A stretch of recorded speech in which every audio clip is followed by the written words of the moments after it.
Hello. Hi Lulu. Hi Leo. Hi Garb. Ayo. I hope everyone's doing well. We're gonna be doing some more Ebon Light today. I swear I thought today was Tuesday. I was so sure that today was Tuesday. I was like, today is Tuesday. And there was no doubt in my mind. I was that certain. And so when people were like, no, today's Monday, I felt legitimately shocked. I was speechless. I was like, there's no way today is Monday. But it was. I was like, what? I'm like thinking back. I'm like, what? Hi, Bajorn. Hello. Hi, Bajorn. Ayo. Welcome. I hope you're doing well. Yep, it's the spicy bones. Bringing back the spicy bones. Oh, boy. Oh, also, Garb. So, I'm guessing you just went on break then? Because for me, like, my break is, like, it started, like, a week ago and goes until the end of January. That's how long my winter break is. I worked all weekend. I see. And I have 4 days off. Okay. Makes sense. Yeah. It's a super long break. I know. It's insane. It go like, I don't know. When I found out how long my break is for winters while I'm in university, I was like, that's crazy. I literally have over a month of break during the winter. It's pretty insane. Which is also why I decided to do the Chateau Game Jam during January, is because all of January I have off. Like, I have nothing during January. Oh boy. I have a pretty light schedule the next couple weeks before January, then I got a full-time at my new job. Ooh, what's the job? I didn't know you got a new job. That's awesome. Winter break was always a great in school, yeah. Also, Game Jam, yeah. So basically, for in the Chateau Discord server, Ralph and I are going to be hosting a Chateau Game Jam, where basically anyone who's part of the Chateau like community can like join the Game Jam page on Itch.io, which we have a link in. There's like a Chateau channel in the Chateau server for the Game Jam, and in that channel there's a link to the Itch.io Game Jam page, and like anyone can join, and you basically have the entire month of January to work on a game, and there really isn't any restrictions on it, except the only restrictions, of course, are the start and end deadlines, which is the beginning and end of January, and then also, of course,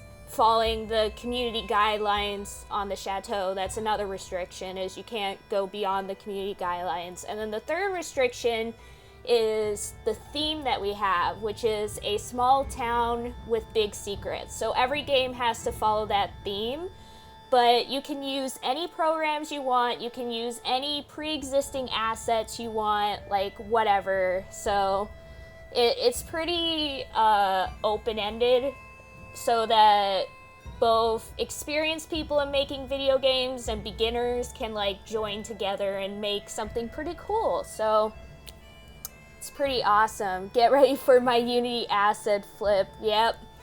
I mean, we said we're willing to accept anything, especially since most of the people in the server seem to be newbies. So we're pretty good with that. You work at a brewery now. That's awesome. That's actually really cool. I'm in front of my house right now and moving into more production stuff with some front of house stuff. I see. The music, though, it's gonna be ripping. I know your music, Garb, is always top tier music. So, I mean, that honestly makes up for anything that happens. Like, it could be, like, the most Unity generic game, and I would still love it just because I like the soundtrack is just gonna be incredible, and I'll be like, this game may not be the best, but the soundtrack makes it all worth it. I love my job right now, to be honest. Awesome community. That's awesome. It's always good. I feel like the number one thing about jobs is the type of people that you work with. Like, that really determines whether the job is a good job or a bad job. Because I feel like you could be doing something you absolutely love to do, but if, like, the people you work with are absolute jerks, you're still going to have a bad time. But you could also be in a job where you're doing something not so great, but if the people you work with are really good, then it's like, you can live with it,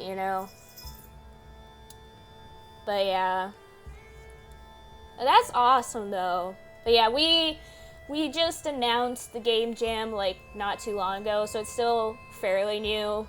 And Ralph and I are trying to, I guess, advertise it as much as possible. Try and get as many people involved with it as possible. Oh, never mind. I thought there was going to be a game being streamed here. Never mind. Hi, Ralph. We were just talking about the Game Jam. Garb was interested in all that stuff we've been working on. Planned to work on since like months ago. I still can't believe we're actually doing it. Like that. I mean, I've seen plenty of game jams, but I've never run one, so it's pretty exciting. But yeah. Anyways, to get people up to speed, since we should probably start playing the game soon. It's always the same. It's always me being like, hey, we're playing a game, but first let me talk for 5 million years. But, yeah, I hope everyone's doing well. Basically, this game is basically Elvish Twilight. I have to say that right now. As I've been playing it, I'm just like, wow, the plot is basically like Twilight, but with elves. Oh boy.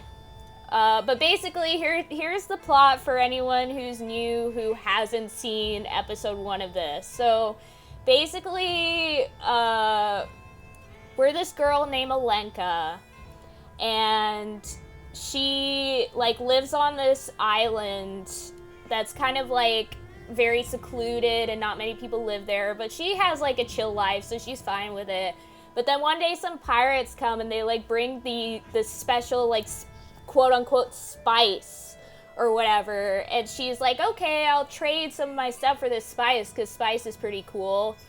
And so she gets some of that spice, and she brings it home, and then this elf guy, like, giant elf guy, comes up to her house and is like, where's the spice? But before he comes to the house, she accidentally drinks the spice because her aunt, like, pours some of the spice in a drink, and she drinks it. So she drinks all that quote-unquote spice, and then the elf guy comes and he's like, where's the spice? And she's like, well, he doesn't say that. He says, like, where's the kuntatol or whatever it's called?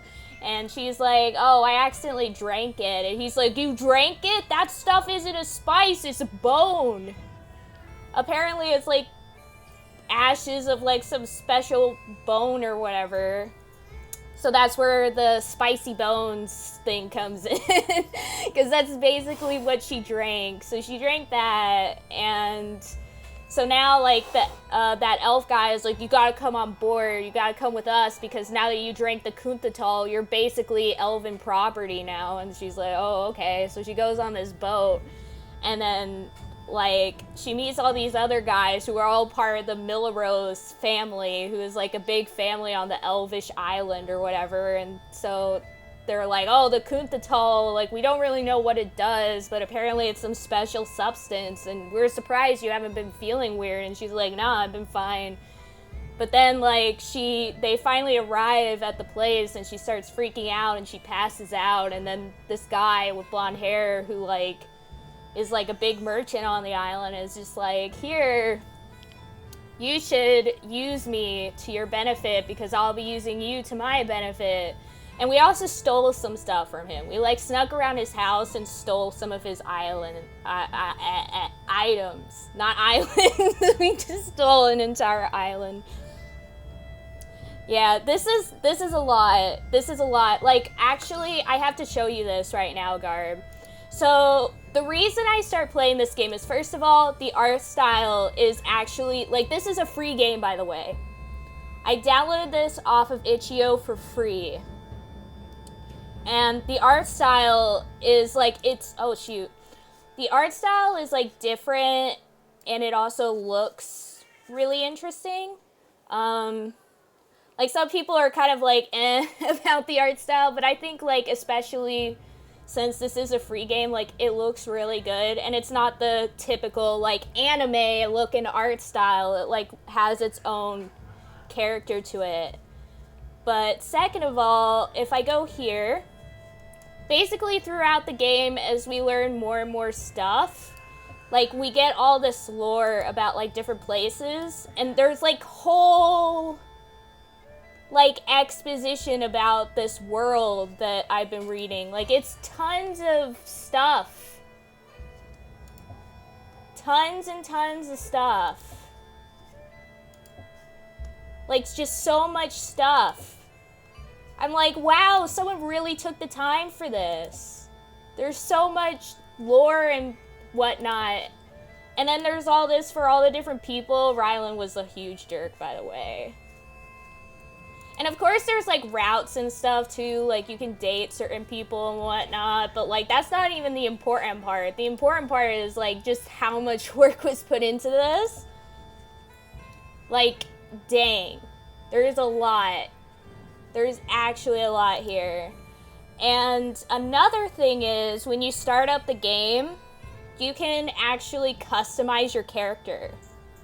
Like, it's not just you have this generic looking pro tag. Like, you can choose, like, how your protagonist looks and whatnot. And then, once you get into the game, your character has, like, stats. And these stats, like, change depending on your choices. And if you have a certain amount of a stat, you can unlock new choices.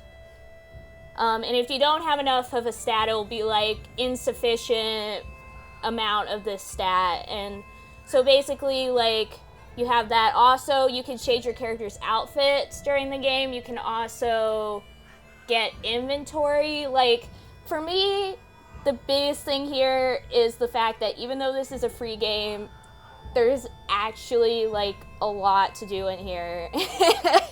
And Lulu, when I was talking about this the last time, she was just like, honey, you're such a nerd for how much you're loving how much stuff you can do in this game. And I'm like, I know. That's a legit thing. Also, my cat is screaming. My cat is screaming. Hello.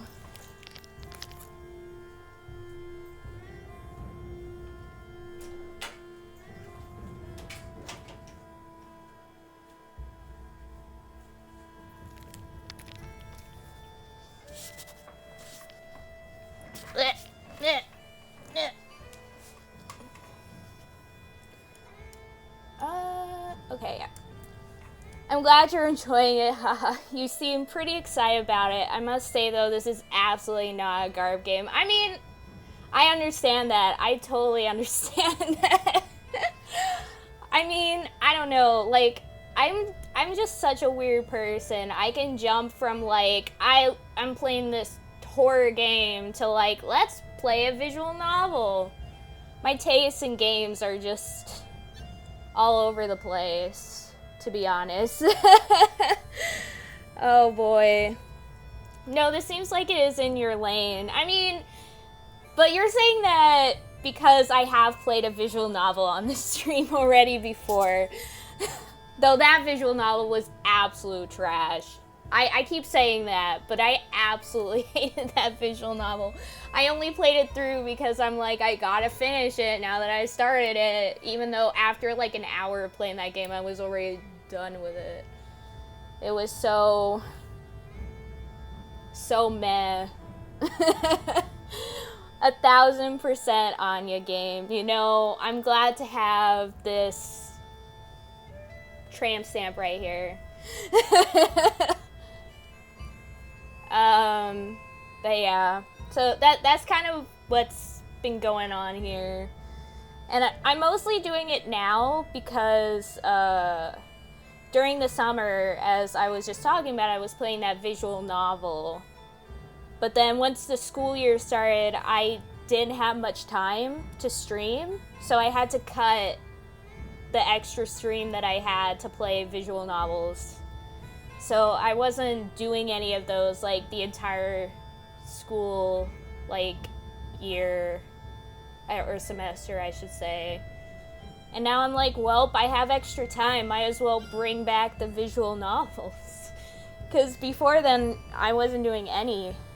Actually, if today actually was Tuesday, I would be playing Mega Man Battle Network instead of this. But I'm like, well, I feel like streaming, but I don't feel like Mega Man Battle Network, so let's just play more visual novels. Oh boy. I might also be trying to go as fast as possible so that I finally get to play Apollo Justice Ace Attorney, but like that's a whole nother thing. Also, hi Owen. Hello. Hi. How are you doing? I hope you're doing well. I'm gonna play some more Ebon Light with our spicy bones, as usual. I don't even remember what were we doing last time. Oh yeah, I remember what we were doing. We stole a bunch of stuff. And now I think Karen and the others are like coming over to like share some info with us or something. Something like that.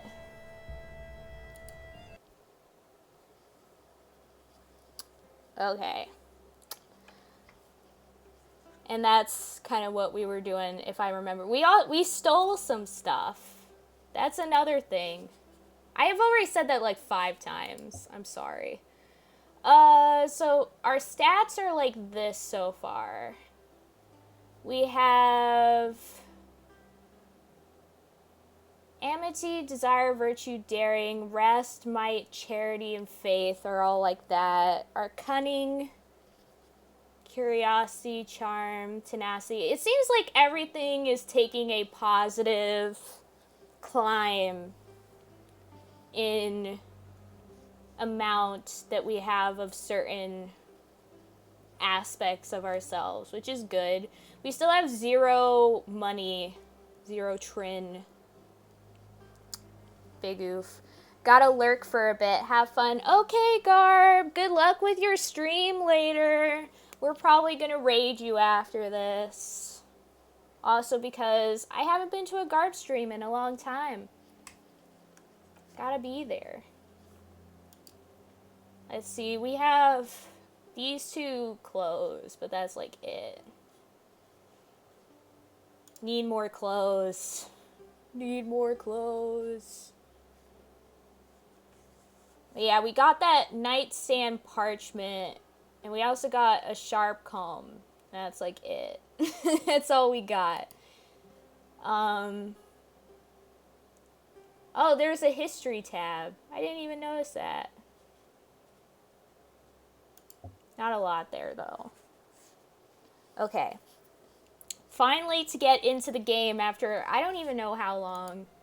29 minutes, almost 30 minutes of just talking and not actually playing. Let's get into it. What answers could I hope to get from these elves? At least we're off the boat, right, Ralph? We were there for a pretty long time, not gonna lie. Juliet seems as trustworthy as a golden snake in a wheat field. From what I can remember of Heron and Ernal, that's such a weird simile, as a golden snake in a wheat field. I've never heard that, but I kind of want to use it now. Heron's mind is scattered and difficult to place, and Ernal is hardly my ally. If the Kunthatal is so mysterious and so unknown, did they even have answers to give? I felt a certain dread, both in suspecting I'd never get answers and in fearing that I would. Knowing exactly what it was that nestled in my belly, slithered around in my veins, stirred up my head. Who's this? Alenka? I looked toward the voice and immediately felt wary. A woman entered my room without waiting for a reply and stood before me. Oh. I recognized her voice. She was the woman I heard speaking through the door.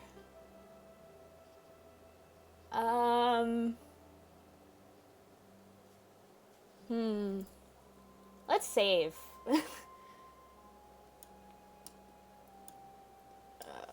There we go. Saving. I'm not the type of person to say something like this to someone I don't really know, so I'll just be like, hello. Hi, greetings. Have we met? Did she find out I was listening to her? Oh, yeah, I'm guessing she was the person who we heard through, like, the doorway. When we were sneaking around the house the other day. Like, we heard two voices, and I think one of them was her. No, we haven't. Good. Well, I don't know what voice to give her. Should I give her, like, a country accent? You're Alenka? Yes. I see. What do you want? I wanted to see the girl causing all the commotion. The girl who's incredibly unlucky, maybe stupid. I would say unlucky. I am kind of I'm almost certain it's incredibly unlucky. A self-pitying sigh escaped my lips even despite me. Oh, this time she sighed. You're glib, and I was all ready to dislike you. It would make it easier to ignore what happens to you. And to top it all, you don't even know how reamed you are. Right? You don't understand the depths of your unlucky draw? I feel quite unlucky, but I have a feeling you know more. Did I even want to know? There is no way this ends well for you, human. That is, Alenka. How much do you know about Gahalia? Absolutely nothing. She didn't seem to be asking an actual question. She kept talking without missing a beat. They'll never let you go back to being whatever you were before. One way or another, Galia will have its way. I took a deep breath and focused carefully on the woman who'd still not introduced herself.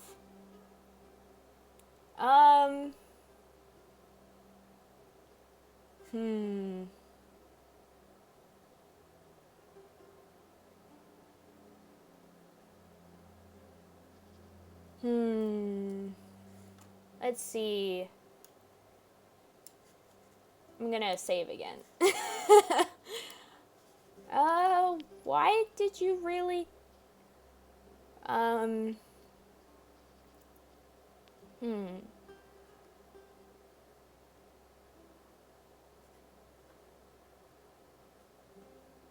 did you really? You didn't just come here to warn me. No. So? She sighed and avoided making eye contact. I got a bad feeling. As much trouble as you're in, you're not any good for the people around you either. I don't want you here.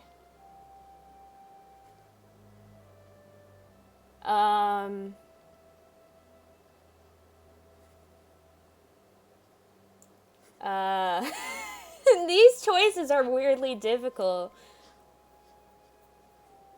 Is that your decision? No. What do you expect me to do? Where should I go then? I can't go back home. I don't know, perhaps Vadian could hide you out in the woods until someone could smuggle you home. By the way, dinner is almost ready. Look in your dresser. I kind of want to see what the other choice was. 1 second. 1 second.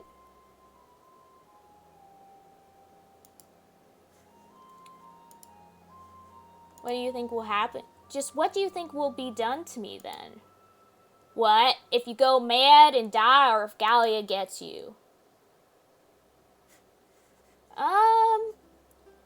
If Gallia gets me. Gallia. A derisive snort came out of the strange woman. They take whatever they want. What they'll want from you is your power, your capacity for destruction. By the way, dinner is almost ready. Look in your dresser. I kind of like that outcome a bit more for some reason, so I'm gonna keep that. The woman stepped back outside the room. Wait a minute. Hey, you're just going to leave? No response. Well then, the dresser. We unlocked another outfit. Heck yeah. From the window in my room, the sky had turned lighter gray, only to darken again. The wet haze outside thus far had been a gloomy constant. If I find out a story that has the name Gahalia has no mention of Lovecraftian horror, I'd be mad. Yep, David, too real. Also, hello! Welcome, welcome. There were a few windows in Dulier's house, and the interior was mostly black, so inside it was always dark.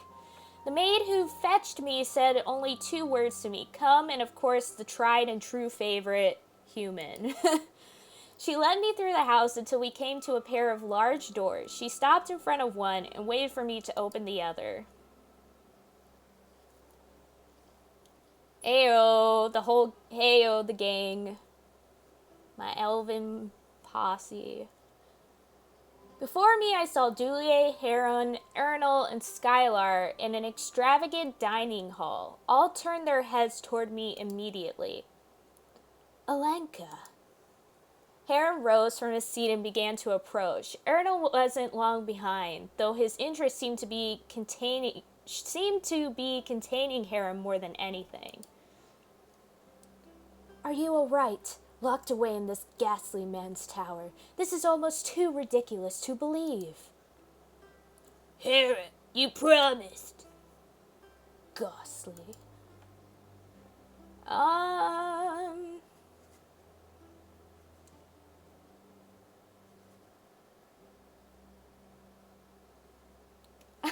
All of these, this is the only thing I would actually say. I'm as well as to be expected. Other than the Kunthatal, the strange island and the elves, everything is just fine. That's mildly comforting. It would be a simple matter to swarm the palace, to swarm the place with soldiers magically. Just say the word. She's not captive, Heron. Indeed, if you want her to be captive, by all means swarm the place with soldiers. There are soldiers looking to capture me? Not proactively, not at the moment. However, should you be conveniently delivered to the forces, I very much doubt they'd let you go. Doesn't that make much more sense than trying to figure out what to do with her all on your own, Dulier? You underestimate me. Shouldn't we be letting her decide?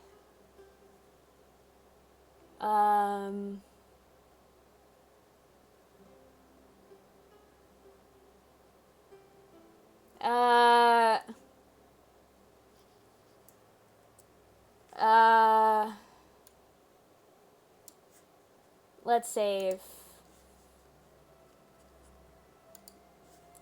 You want me to go with the soldiers, Heron? Like, that seems weird. And you think the forces are a better place for me? Oh, not at all. The ghastly one is a better choice than that. Then why would you... He figures he could smuggle you away, which for you would be trading in one pair of shackles for another. I beg to differ. It doesn't matter. You can't harbor her at home. Our grandfather would seize her immediately. Juliet is the only one who can keep her here. It's not as black and white as my brother claims, Madrily.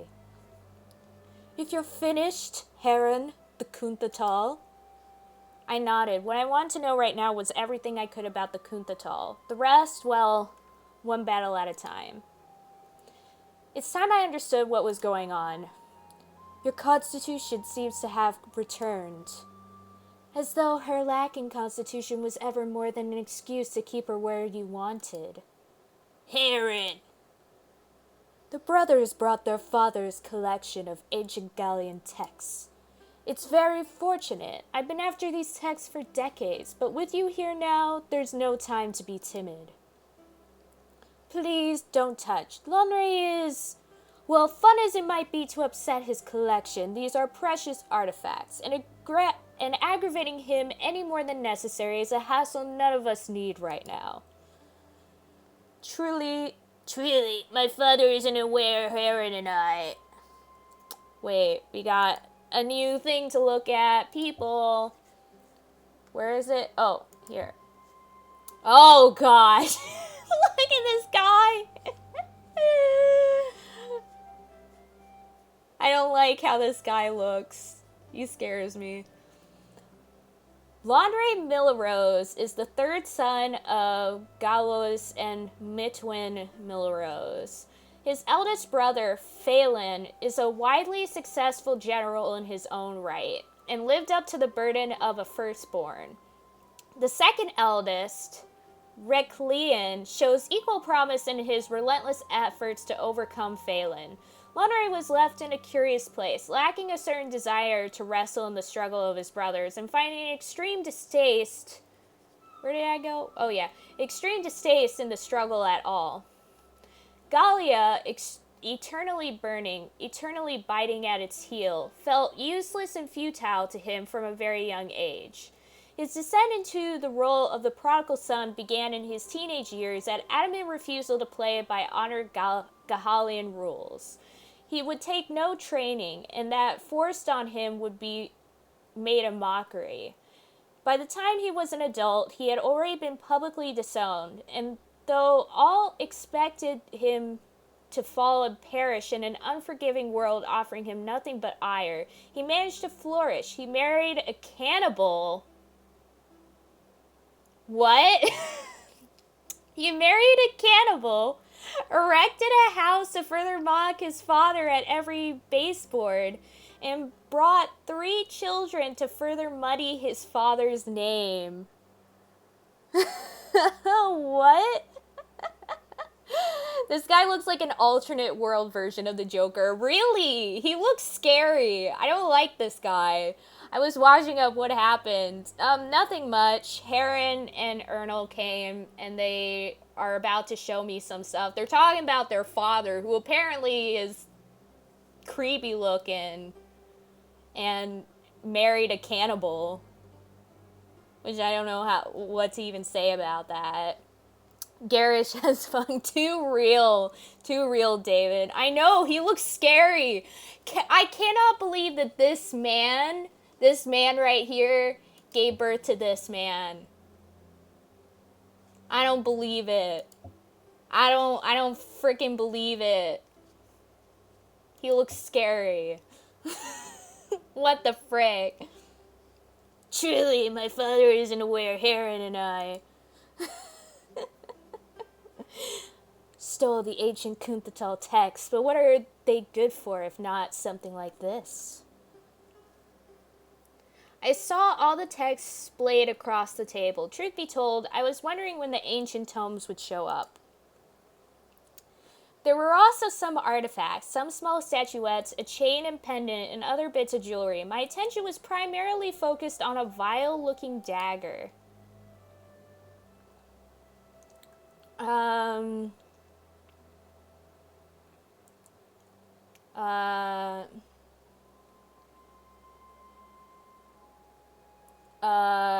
This, maybe? This is ominous? Because I'm, like, looking at the dagger, right?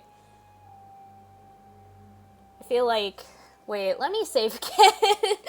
My indecisiveness is coming out like full force right now. Oh, I did not mean to double it. I accidentally made frick.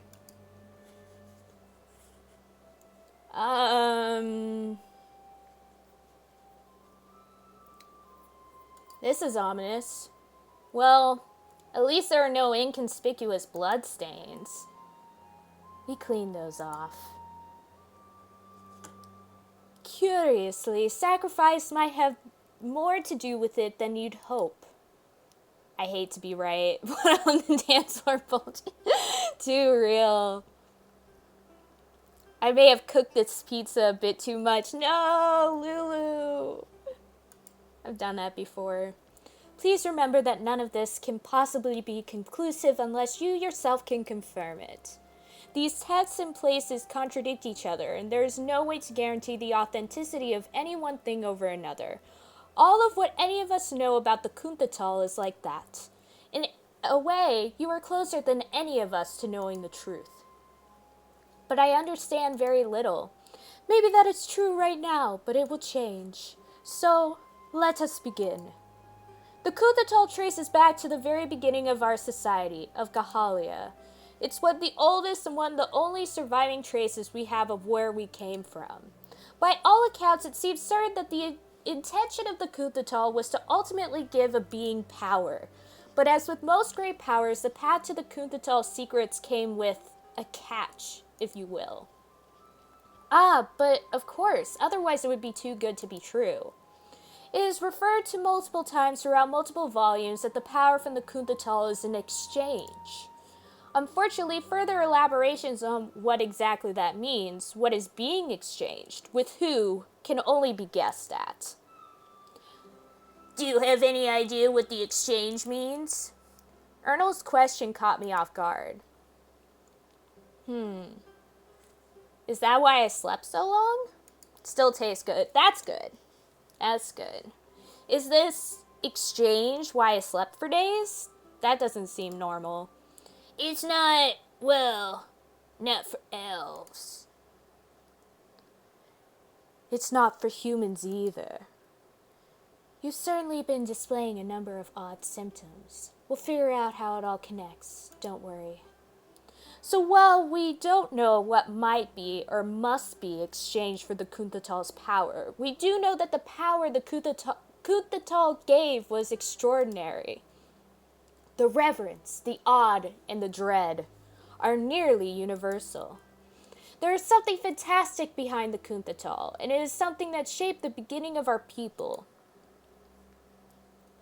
Cheeseburger pizzas.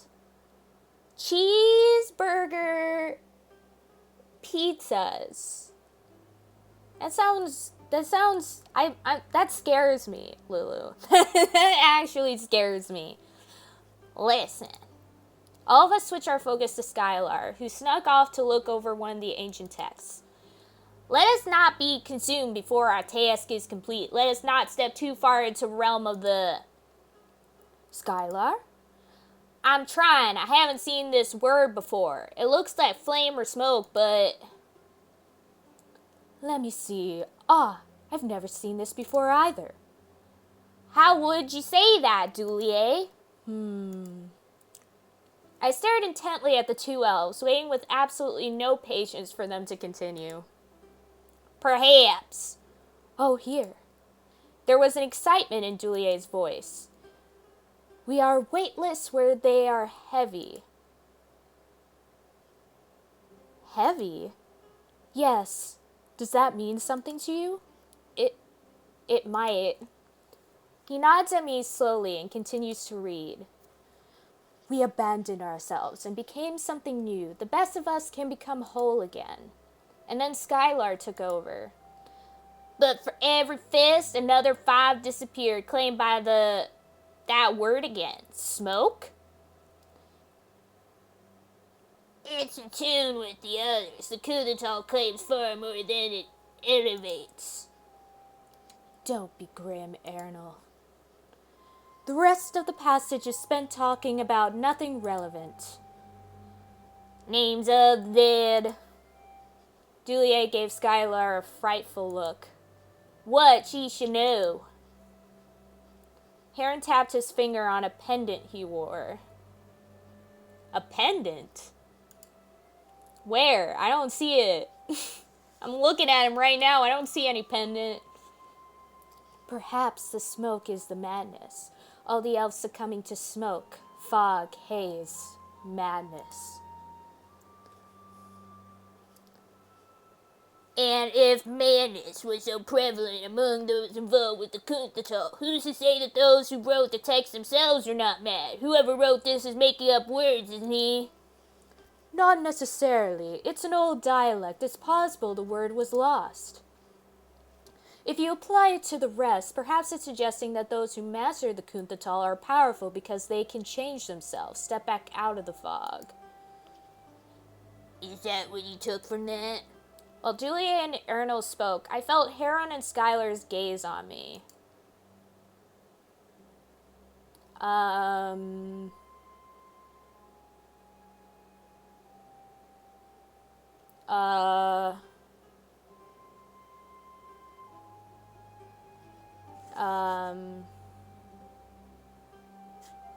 mean, we're going down Heron's route. Might as well focus on Heron. What do you think, Heron? Heron? I think you've already beaten the odds, naturally. What you're hearing is your success, not your downfall. That seems too optimistic.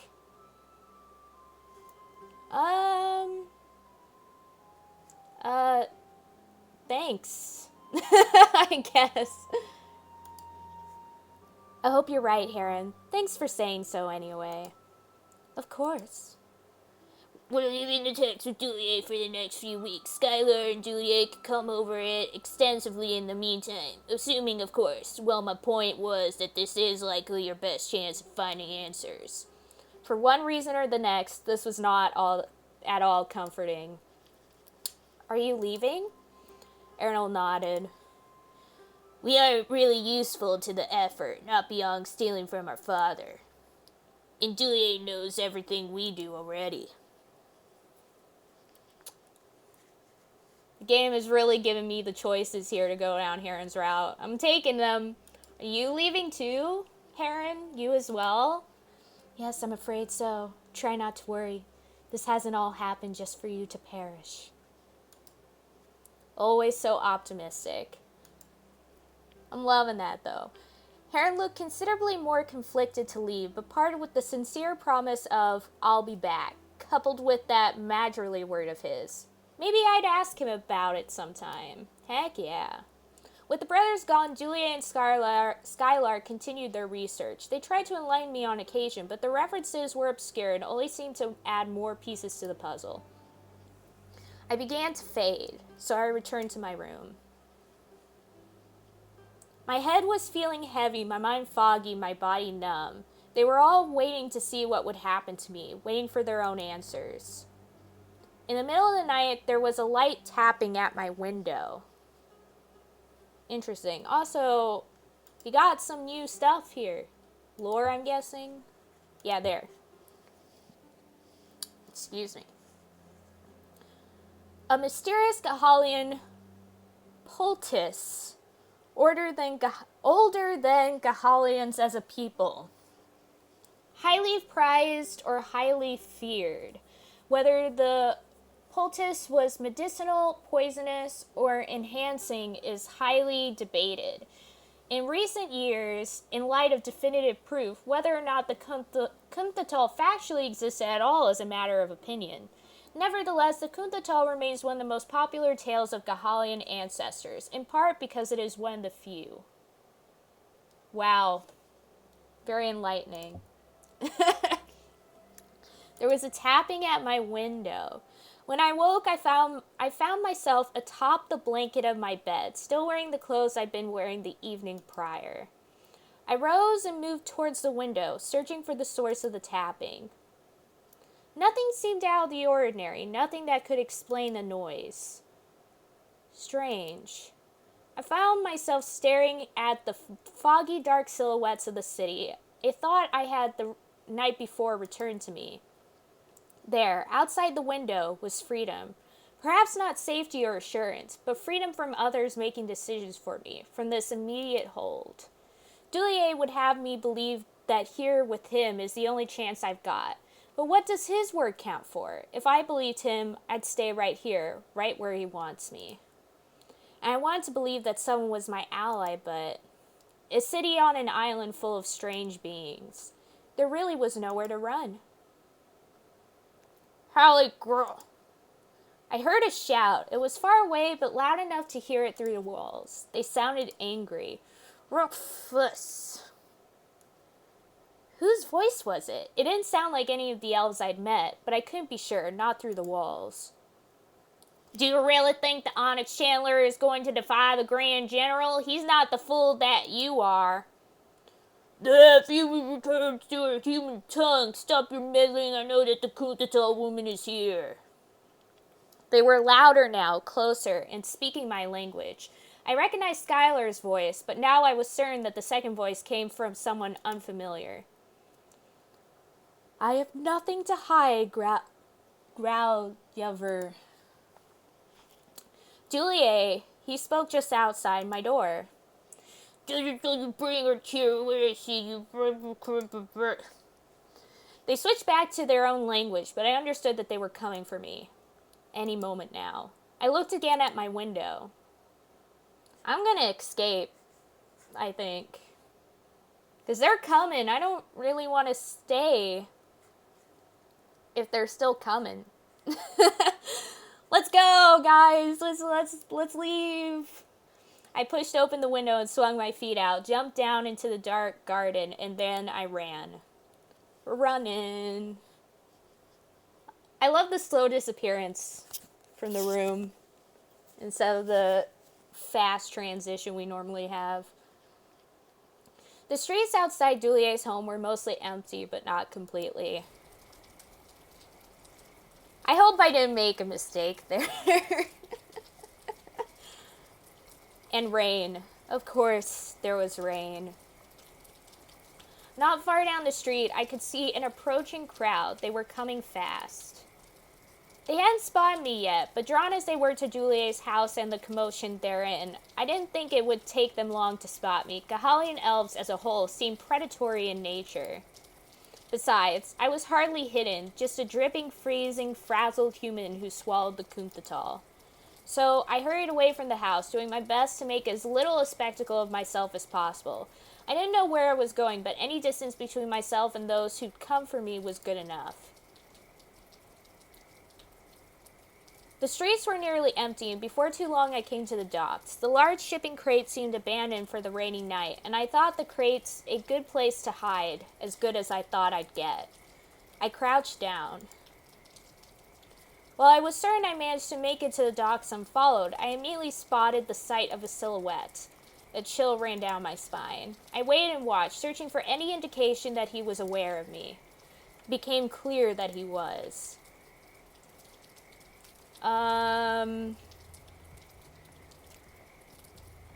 Well, if it's an elf, then I don't think running is going to do us any good. We might as well confront him. What do you want? The elf stepped toward me, his face catching light so I couldn't make out his features. He wore a small smile but said nothing. Don't get any closer. I found myself reaching for my hair, fingers brushing across the comb I stashed in it the night before. I swept it out and held it low, close to my side, ready to strike. What voice? There's way too many people in this. I don't know what voices to give them. Oh boy.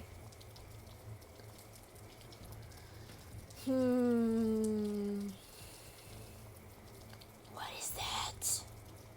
I'm gonna give him like that weird voice. Though he sounded rather incredulous, I picked up a note of caution in his tone. Oh no, a visual novel has characters in it, I know. Don't get any closer. Oh, right. He spoke very calm, very unconcerned. I'll keep my distance. For the moment. Oh, for some reason it went back in time. It sometimes does that, and I never understand why. My father used to tell me stories about the Kunthatal. The way it would change an elf if he was strong, the way it would change him if he was weak. The Kunthatal? He knew? You know about the Kunthatal? How do you know about... He laughs a sour laugh at my expense. What do you mean? It's not a secret. It is a small island. People have mentioned change before.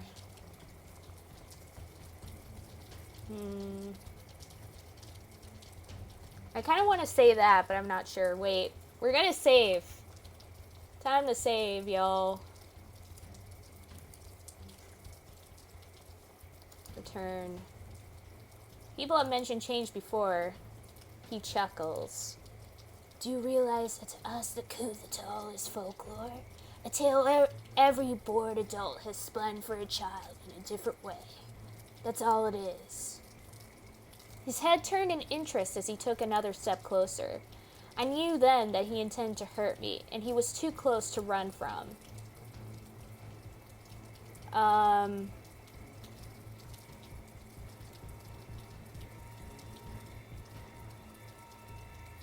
don't know if I should attack or bargain. Yo, what should I do? I'm not gonna plea. There's no way I'm gonna be like, please save me. Like, no. We're gonna either attack or bargain. What are we doing? Which one? Wait, first let's check our stats, actually. Where's our stats? Here it is. So, our cunning isn't that high. But neither is our might either. Actually, I think our cunning is higher than our might. But we also have some tenacity.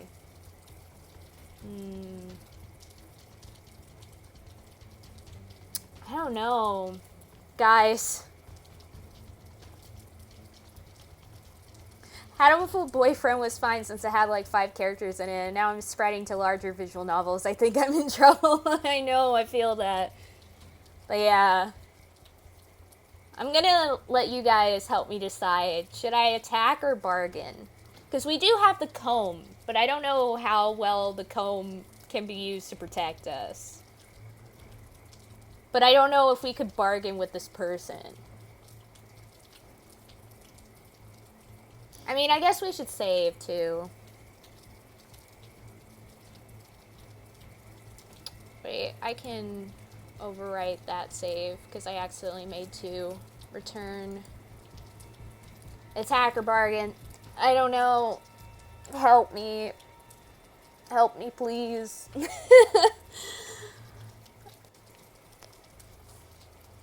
My indecisiveness is coming to attack me. Literally. I don't know.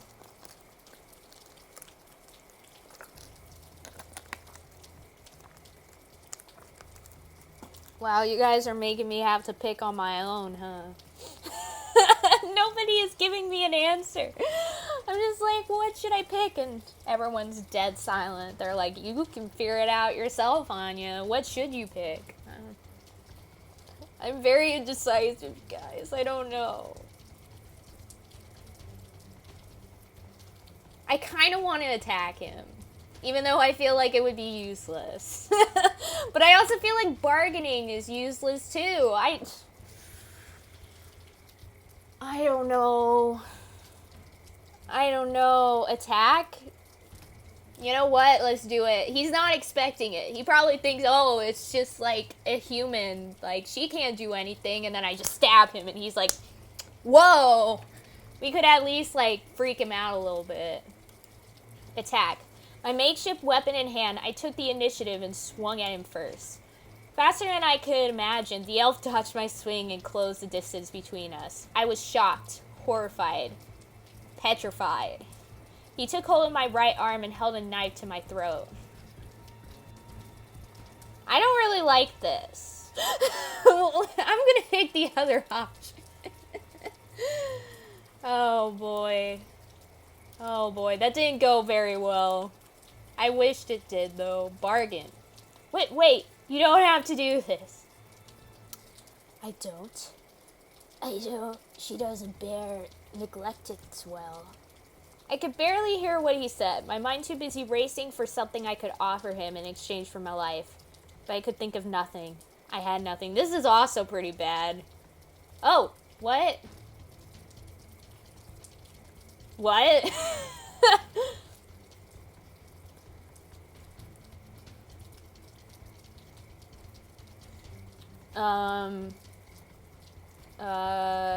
I forgot what voice I gave him. This has turned out about as I expected. At hearing his voice, a part of me thought I was saved. Another thought my demise had just been made all the more certain. But wait, what would it, now I'm curious about what would have happened if we did go down that other route. Now I gotta check. Okay, so we did that, blah blah. We did that, and then I'm gonna struggle. I'm not gonna be like, his hold over my arm rendered my weapon useless, but still I hit and tore and pushed. Oh, it just happens this way. Wait, actually, I wonder.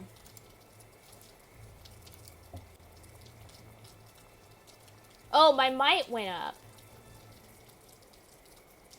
by doing that. I wonder if my cunning goes up if I try and bargain with the guy. But because I think my might went up a little bit, I think. Right? Did it? Or my daring, maybe? No, I think daring was already that high. I can't tell. I legitimately can't tell. What do you guys think? Should I stick with this or go down bargain? Because, I mean, either way we end up here, but it might give me some different stats.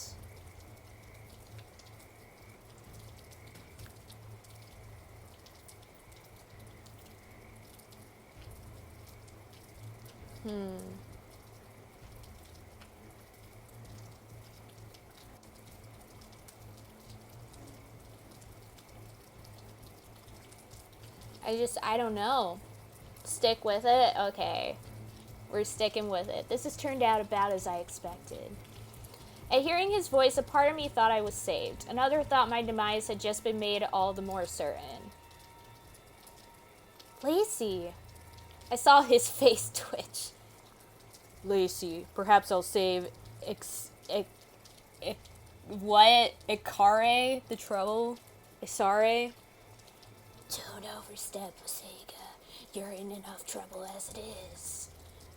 Mitwin doesn't notice my missteps any more than she notices yours. What could she possibly want with a dying rabbit? It doesn't matter what she wants. It only matters that she wants it. I wasn't sure what was happening.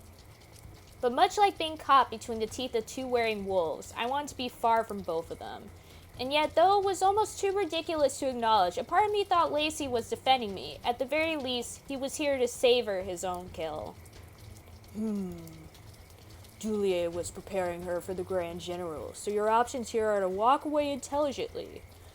I'll let him know. Or pit my employer against yours. The stranger snorted. The young Chandler has grown awfully proud if he thinks his reach extends to her. Lacey stayed quiet, for some reason looking a touch smug, and the stranger had a confusing expression of his own. But all you want is tonight. All right. Encourage him to make bold moves. His downfall has been a long time coming. As you say. Bye. Lasega mumbled something in his native language. Move. Wait a minute. What? Wait, what? What? Thank you. I gotta thank people. The words caught in my throat for a moment, but I managed to force them out. Thank you. Thank you. He repeated just as incredulously as I expected. Yes, for your intervention. You seem to be under the impression I was helping you. Aren't you? I'm not sure.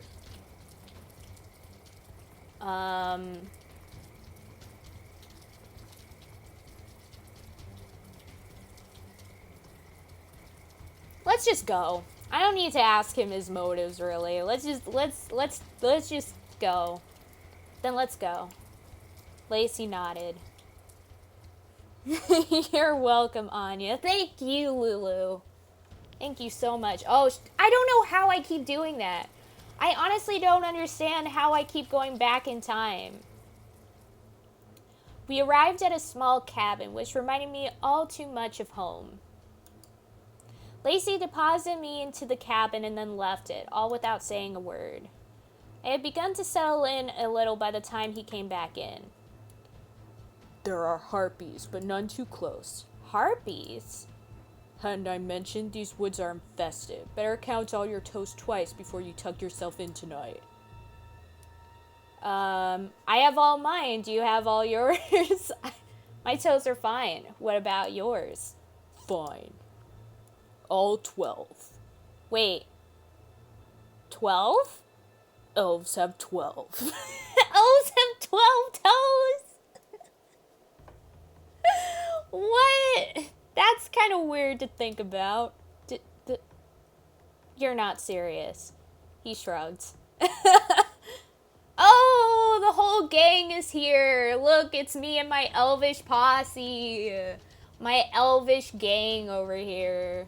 More elves arrived in a group not very long after that. My whole crew. My Elvish crew. How are you holding up, Belenka? Better than you'd think. I'm not really sure how I got away unscathed, but... Juliet smiled. Excellent. Galois, our Grand General, has sent his soldiers out to collect you for execution. He's not pleased with how popular you've become in the Gahalian rumor wind. Ooh, another entry. Gotta check that out. Let's see. This. Oh boy, look at this guy. Galois Milrose, Grand General of the Gahalian forces. Galois Milrose is an intimidating, fierce, and clever elf. He is widely celebrated, beloved amongst his people, and often single-handedly charged with guiding the direction of his country, with some going so far as to call Galois the true king of Gahalia. Despite having achieved such prestige in maintaining his position for many years, he remains ambitious. Born in 876 V, he is among the oldest of Gahalia, but age has done nothing to temper his bloodlust. Unnerving perseverance and unrelenting aggression inspire ferocity in those who follow him, and his long history of service and successful campaigns has inspired loyalty. He is very proud of his position, and he by no means intends to retire from it peacefully.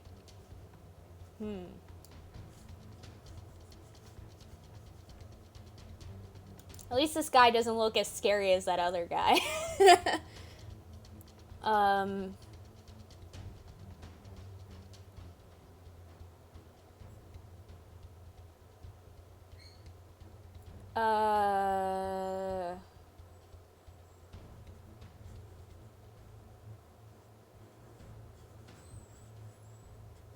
One are the two? I mean, I guess I should probably ask them why they're all helping me. But first, let's save. Save time. Return. Why are all you helping me? In that case, then, I don't understand. Why aren't you handing me over to your Grand General? That's a good question. Because he wants to kill you, Madrilee. Some decisions we must abide even when we do not agree, but there are others so unspeakably foolish. My grandfather has been making questionable decisions for some time now. It's treason. We have different motives, but make no mistake about it. Oh, no, no. Oh, boy.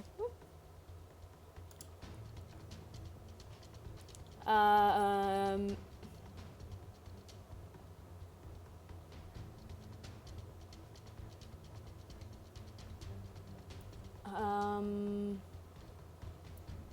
Well, we're going down Heron route, so we gotta do the Heron choices. So, I'm lucky to have your support, Heron. What did I do to deserve you, Heron? You would have been blind in the mind, in the worst way, to want to destroy you, Alenka.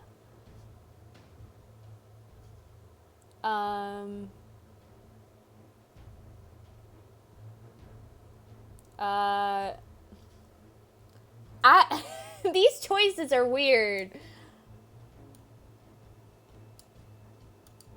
I'm kind of in between. You're in love with the Kuntatal or you're sweet.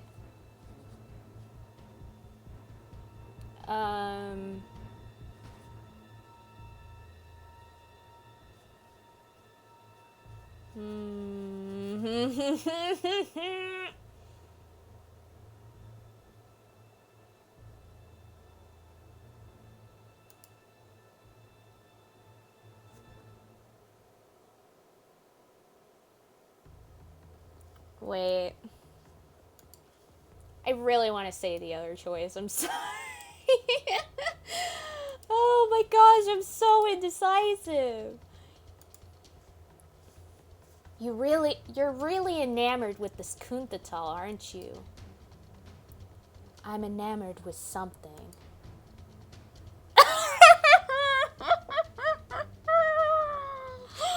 Oh boy, the Y command. So why is this starting to feel like a CW show? I mean, this has been feeling like a CW show since like the beginning of this visual novel. Not gonna lie. Also, I love the Y command so much. But the Kuntatal, it is utterly fascinating, I'll admit. Okay, so... Alright, so what do we do now? Then, what's the plan? Also, how dark is it in the room right now? I should probably turn on a light.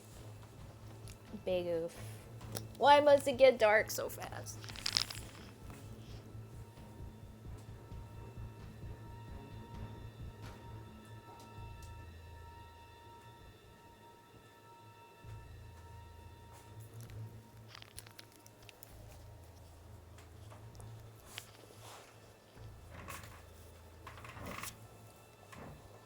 Okay, we're back. Then what's the plan? Vadian and Lysega are going to patrol the perimeter of this building. It's not difficult to draw connections to Lysega for myself, so he'll have to be particularly subtle. Vadian is far freer of suspicion, but we all have commitments. Lest we bring soldiers to you, you may be alone for a few days. Ernol and Heron aren't scouts. Their access to the woods will be limited. But they're doing what they can. Ernol is helping me and Heron is plying his own resources.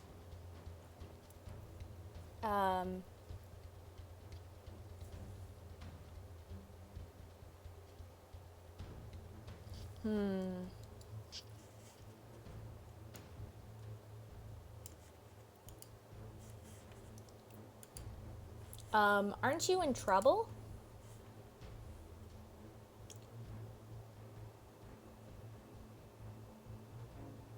Oh, wait. That was not what I thought that choice meant. That's why I saved there, because I wasn't sure what these choices meant. I'll be alone? I'll be alone? In this cabin? For how long? Not for very long. If this goes on much longer than I expect, we'll find other arrangements for you. We'll have to. Scouts will be training in this area in 2 months, and 4 months after that is the Surus culling. Months? It won't be anything like that. Ideally, you'll be here only a few days. You'll have supplies. Lysega and Vadian will keep the perimeter safe, and the rest of us will work to pacify Galois. We will check in on you when it's safe to do so.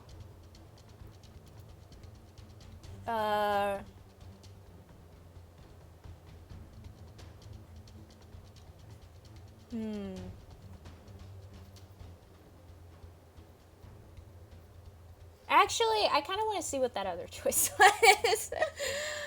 Oh boy. My indecisiveness is the worst for visual novels. But everyone knows you're the one who... I'm under suspicion. If they can't find you, nothing is proven. Gallows and I already have a tense relationship. I'll be fine.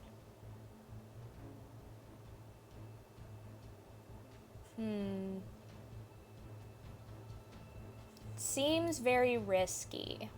Maybe you'll be kidnapped and forced to live on an island of humans. Oh boy.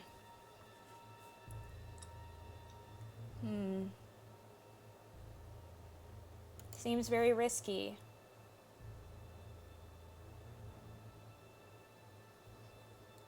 Wait. I don't like that. Oh gosh. Oh gosh. I just want to load a save.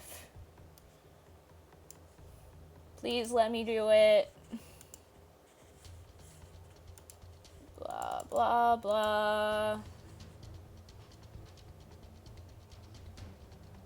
Good. I'm glad. I appreciate the concern, Alenka. It's unexpected from you, given your position.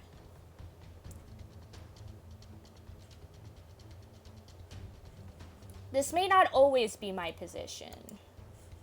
As I understand, if the Kunthatal makes me incredibly powerful, it is you who would depend on me.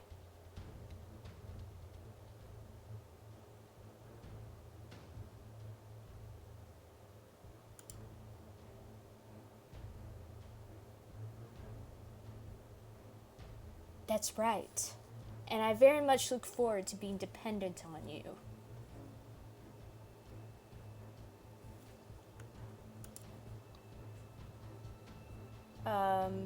I'll be alone. I'll be alone in this cabin. For how long? Not for very long. If this goes on much longer, then I expect we'll find other arrangements for you. We'll have to. Scouts will be training in this area in 2 months, and 4 months after that is the serious culling. Months? It won't be anything like that. Ideally, you'll be here only a few days. You'll have supplies. Lysega and Vadian will keep the perimeter safe, and the rest of us will work to pacify Galois. We will check in on you when it's safe to do so. How will I stay informed? And in the meantime, I'm in the dark? I'm to just hope you'll work it out? Alenka, I'm not trying to keep things from you. This is your fate, and more than anyone else, you are invested. I recognize that. If there is news to be had and we can get it to you, we will. But again, I do not intend for this to be longer than a brief stay. I sighed uncomfortably. I'll see what I can get away with, Alenka. It's risky. And unnecessary. But Heron said something might happen to her while she's alone. Just a blink ago, she was in and out of consciousness. Or so Dulier says. Dulier and your brother, but he's right. Although, there was very little we could do for her before. All the same, I think it's worth the risk if you do, Alenka. Lysega and Vadian could sneak back with the most discretion.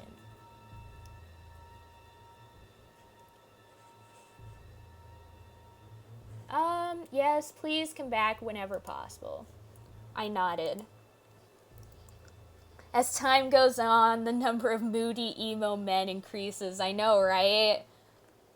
I'd appreciate that. Vadian returned the nod. All right, I'll do my best. Lacey, meanwhile, gave a heavy sigh. Just don't blame us if we lead something to you. Then just do your job and cover your tracks. I'm not. Can you two do that later, please? Try to keep your spirits up, Alenka. We are far from having our backs to the wall. You're going to change things, you'll see. The elves grew quiet in the dusty, crowded cabin. I stole a few looks around, trying to imagine what I was in for over the next few days. We'll need more screen space for them in 15 minutes, I know, right? These cabins are so small. Bigger than the hut Vanya and I shared. And big enough for the elves to split into two groups. Lacey and Vadian on one side, Julie, Heron, and Ernal on the other. Whoa.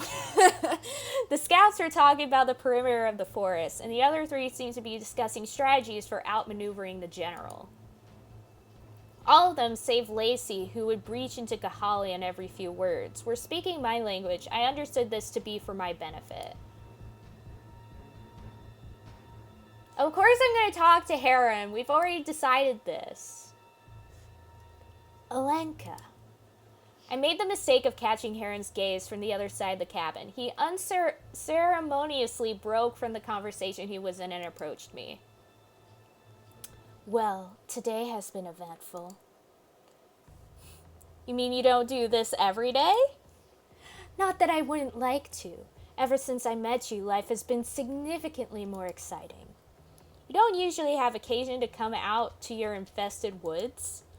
Every now and then, but the soldiers coming to collect you for assassination. Lysega stealing you back from Excari's clutches. It's astonishing. I'm only sorry to have missed it firsthand. I wish you'd been there too. I also wish you'd been there, Heron. You've been very encouraging. And I value your perspective. In comparison to most of the others, Heron was met with far less skepticism. I tend to believe he had my well-being in mind, even as I doubted some of his other intentions. That warms my heart, Madgerly. I'm glad to be a support.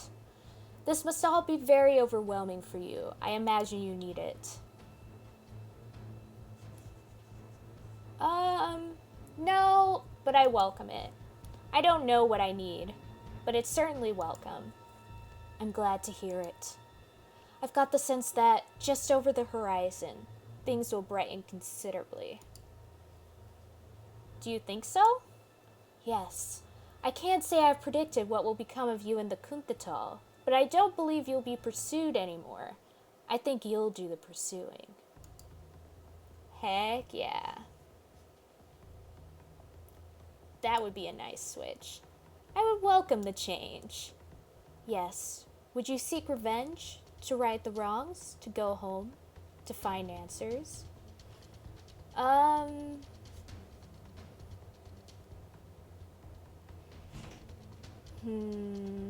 guess I would find answers first. I would find answers, an end to all these carefully chosen half-truths and unknowns on this cryptic, confusing island. And I would know exactly what plagues me and why this happened in the first place. All answers I seek myself.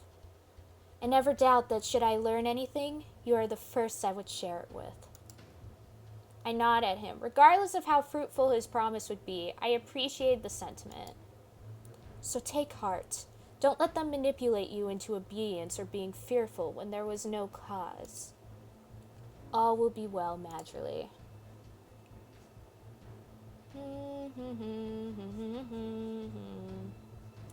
What is that word you keep using?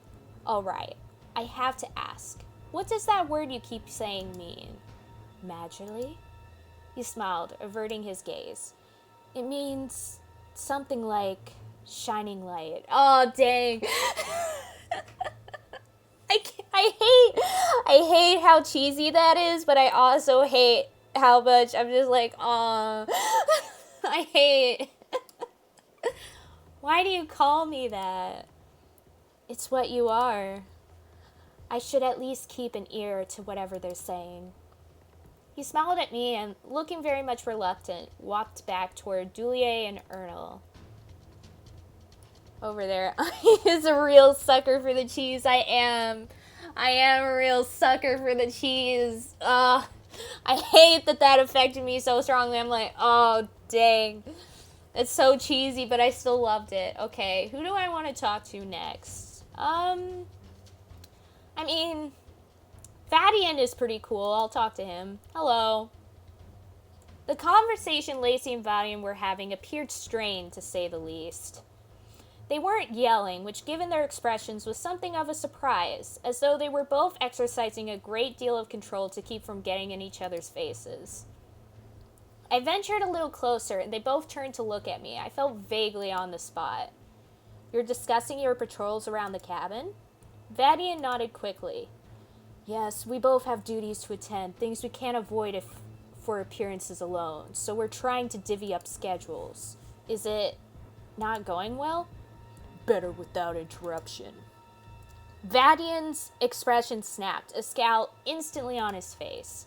With an abrupt scoff, Vadian moved toward a corner of the cabin, ushering me along with him. Don't listen to him. You've had blow after blow today, I hear. I'm glad you got here safe. You're really beating the odds, Alenka. I'm glad everybody's, pretty optimistic about this. Thank you for coming. Thank you for coming, Vadian. I'm sure I don't fully understand what it means for each of you to be here yet, but I assume it's a significant sacrifice. I love how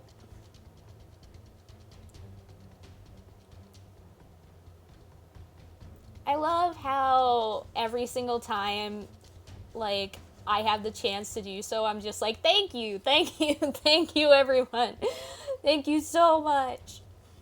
I mean, I guess it's like real life too, isn't it? And I appreciate it.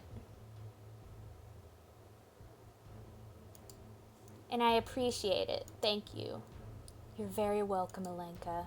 I can't really give estimates on when exactly I'll be able to check in with you, and given that it might be any hour of the day, we should come up with some kind of signal.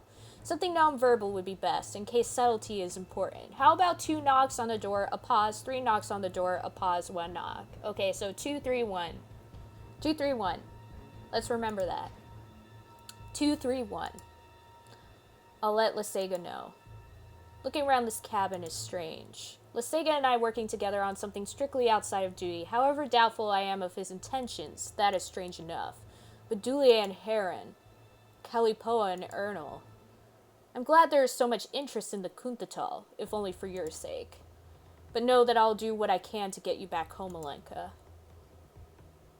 I'm not sure if that's what I want. My home was kind of freaking boring. I don't know if that's what I want. Really? I know that must sound strange, but I'm simply not sure if I want to go home right now. Well, I wouldn't force you home any more than I'd force you here. The decision should be yours. He gave me one last smile and made his way back to his prior discussion. Let's talk to Dulier, why not? Let's go. Dulier? He stopped mid-sentence and turned his attention toward me, then nodded and waved Ernal and Heron to continue. The two of us took a few steps into a corner of the cabin, though there was no real privacy. Earlier, though I would have preferred you'd stay in my home, it worked out to our advantage.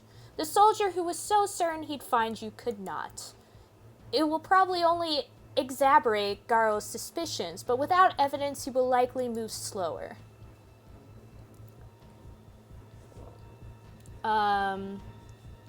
What would you have done if I'd stayed?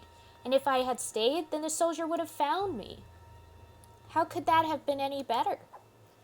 I could have convinced the soldier to keep his mouth shut. How could you be so sure?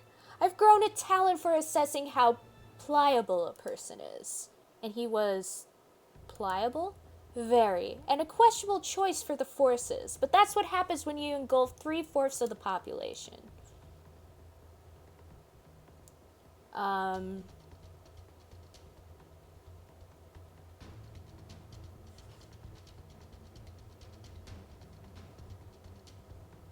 I'm not really sure what some of these answers mean, so I'm saving again. Turn. I didn't know. I had no way of knowing that. I know, and I realized that what I was asking from you was unmerited trust. So I hope to earn your trust. The coup d'etat represents many things to my people. For some, like most of us here, the anticipation to uncover years of wondering, the temptation of untapped power is a powerful allure. But there are some who fear it, not because of the horrors it may bring to its bearers, but because of the secrets its existence may uncover. You see, if the coup d'etat is real, it brings with it more questions than answers. It forces a light on shadows many of us would rather ignore. So you're saying there are a lot of elves very interested in what becomes of me? Yes. A lot of elves who have long been taught to conquer their fears with violence. And sadly, sometimes lacking the insight to realize that this does not mean merely killing that which frightens you. There are elves afraid of me? In a manner of speaking. I expect, should it be a path you wish to take, you could confirm their fears with just the smallest dash of suggestion.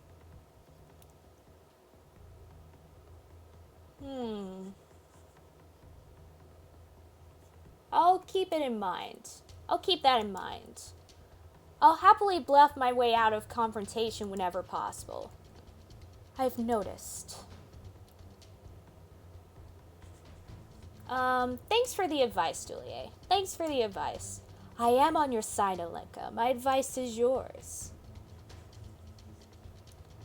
And I'm glad for it, which makes me fortunate. Even after what's happened, I feel like we managed to stay one step ahead. That's the plan, and I am fortunate too. If the coup d'etat was to fall into unknown hands, it certainly could have been worse. Let's talk to Ernal. Keep saying Arnold. Ernal? His attention shifted over to me in surprise. After a brief hesitation, he stepped away from Juliet and Heron and approached me. You know, when you left Juliet's house, we were scrambling to find you. Lysega managed to get to you first, but do you know who that elf was? The one who cornered you on the docks? Ikari, an assassin. This is a mess.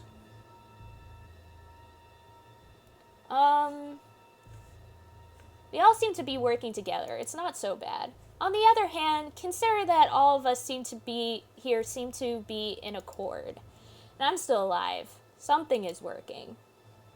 He peered at me in silence, as though trying to understand something that had thus far confounded him. We'll see if your confidence is warranted. It seemed to me he thought I knew something he didn't, or at least suspected it. It's very dangerous out here, but if you fortify the cabin when we leave, and you keep quiet and out of sight, and as you said, we have this assembly of people in addition to Kalipoa's aid, you'll have a fighting chance at least. I'm glad you're here. I'm glad you're here, you know. Juliet isn't very straightforward. Your brother is so wrapped up in his excitement. You're blunt, and that's sort of comforting.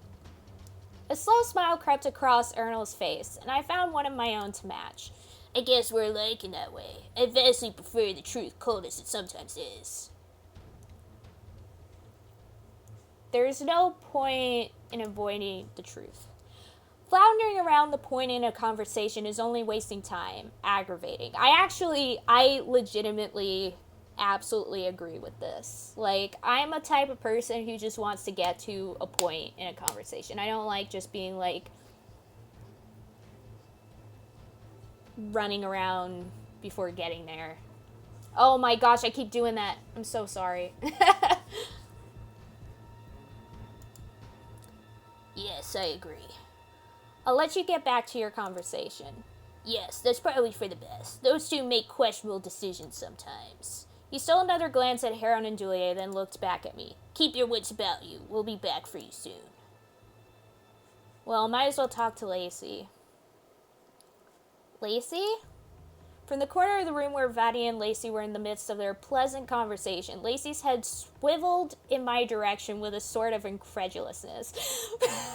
I love using the word swiveled here. It made me think of, like, his head just going, like, like, I don't know. It just seemed weird.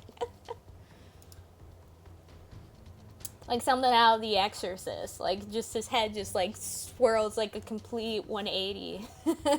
What? I mean, what? Can I talk to you for a moment? What? After a moment, he left Vadian and walked toward me. What is it?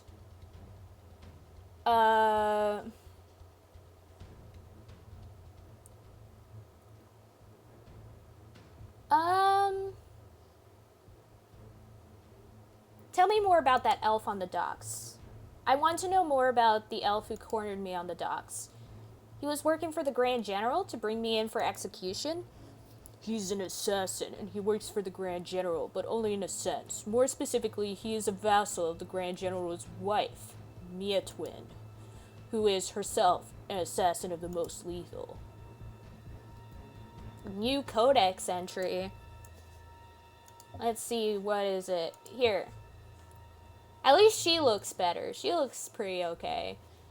Mia Twin Millerose is a feared and beloved woman of terrifying esteem. Even before marrying the Grand General, she had been famous among her people as an assassin of exceptional skill.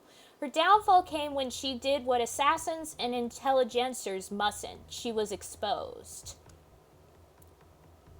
Her marriage came at a fortunate time in her career. No longer able to depend on anonymity, having grown too infamous and recognizable to function in the Alluvion, her marriage to arguably the most powerful man in Gahalia kept her out of the Gahalian Alluvion's typical discharge. In a not unrelated event shortly thereafter, the Alluvion was dismantled and replaced by the Gahalian Mass. Mia Twin was appointed Mass Commander. Mia Twin remained Mass Commander through a series of successful campaigns until retiring shortly after the birth of her seventh son. She has become more and more reclusive in recent years, though is still frequently seen at her husband's side in less formal meetings. Though she is no longer Mass Commander and her days as an assassin are long behind her, many still suspect she is still very much active. Whether or not this is with Galoya's sanction or outside his reach remains the popular question. Around then, I found myself questioning why I'd asked in the first place. I felt my spine lock under a chill and stared silently at the cabin door.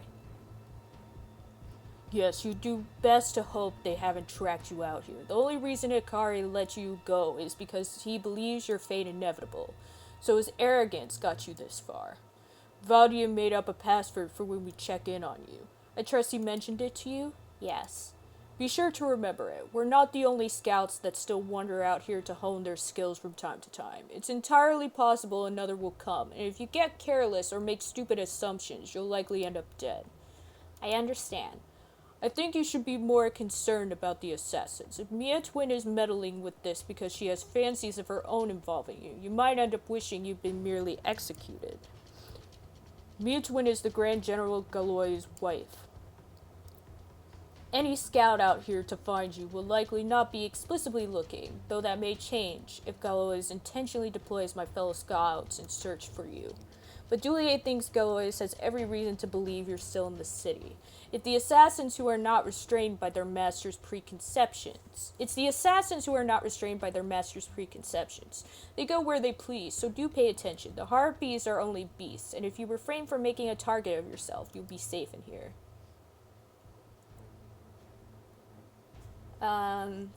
This is why it's a good thing you're here. The others haven't mentioned the assassins. They wouldn't. That is the nature of Mia Twin's movement. She works best while ignored. There was a surprised and unnerved part of me that could only stare at Lacey as he talked. I have to finish with Vladian. He walked away. Well, guess that's it. Find somewhere to sit. You're done talking. I glanced around the cabin once in one final exhausted sweep before taking a seat on one of the cabin's 3 beds. This is where I would be spending my next few days. Big oof.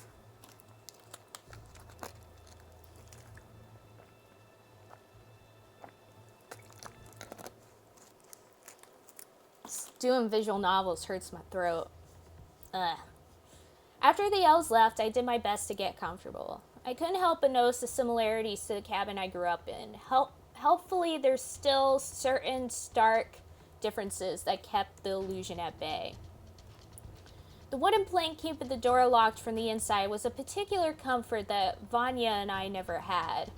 I never really had anything to fear from anything that could open doors before. I was again and again astonished by how well armed the abandoned cabin was. The more I dug around, the more weapons I found. In addition to 3 old swords and a stringless bow, there was a cache including an axe, a small blade, rope, and bowstring. I put the axe under the makeshift mattress I'd assembled and kept the blade with me at all times. Heck yeah. As the elves had suggested, I remained as quiet as I could, but it was difficult to remain quiet for what felt like days. The cabin had no windows, only slits in the walls covered by metal. I wasn't completely sure what they were for, but I got in my head that they were designed for shooting arrows through.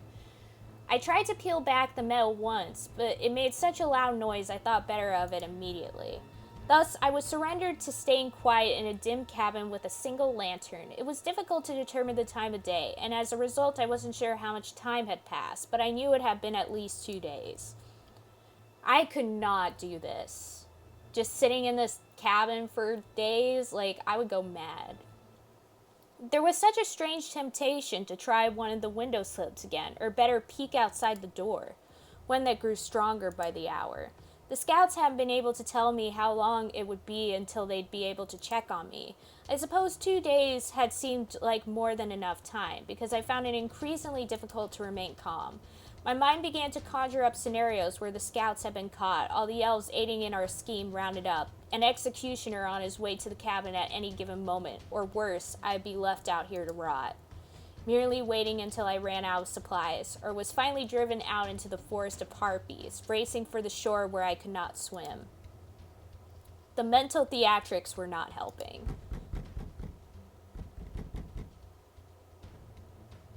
Ooh.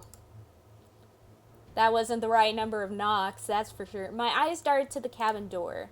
A soft, rapid tap trailed from outside the door. It moved along the wall until it stopped at the corner of the cabin. Then it began again. Having turned the corner, the tapping then made its way deeper, homing in on where I stood. I stayed as still as I could, barely daring to breathe. My eyes began to burn as I refused to blink. No further sound came. Prepare your dagger for a fight. My hand crept slowly to the dagger I kept on my person. I gripped the handle and gingerly moved my arm in a pose ready to strike. In an effort to prepare myself, I tried to imagine what was on the other side of the wall. Surely it wasn't Vadian or Lysega come to check on me. This definitely was not the password we decided on. I began to question everything any of the elves had told me. Their motivations were surely unknown to me, and perhaps this was part of their scheme. Were they trying to provoke me? Frighten me? Or is it not an elf at all? There were no further sounds. With each breath, I thought I'd provoke something from outside the wall, but nothing came. Stay put. I told myself to stay quiet a while longer, that surely whatever was on the other side of the door had not left so quickly. I stood where I was, dagger ready, for what seemed a very long time. When I begun to relax my stance, the noise returned. The tapping had moved to the other side of the cabin, where the beds were. I felt my body begin to shake. The tapping moved to the door of the cabin again, where there was a sudden and loud bang. I gasped and instantly a shrill scream rang out.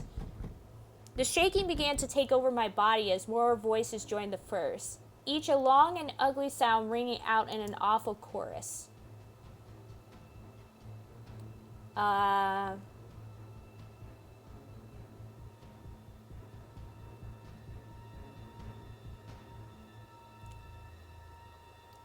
Trust that the walls and door will hold. I could only hope that Lacey and Vadian did indeed have a handle on the beast, and that this cabin could withstand this assault. And so I was determined to do nothing but wait. I watched as the door thumped against the plank, ready to jump up and hold it in place if it began to rock out of its brace. The knowledge these creatures were intelligent enough to concentrate on the door was, in its own, a whole new level of fear. How clever and relentless were they?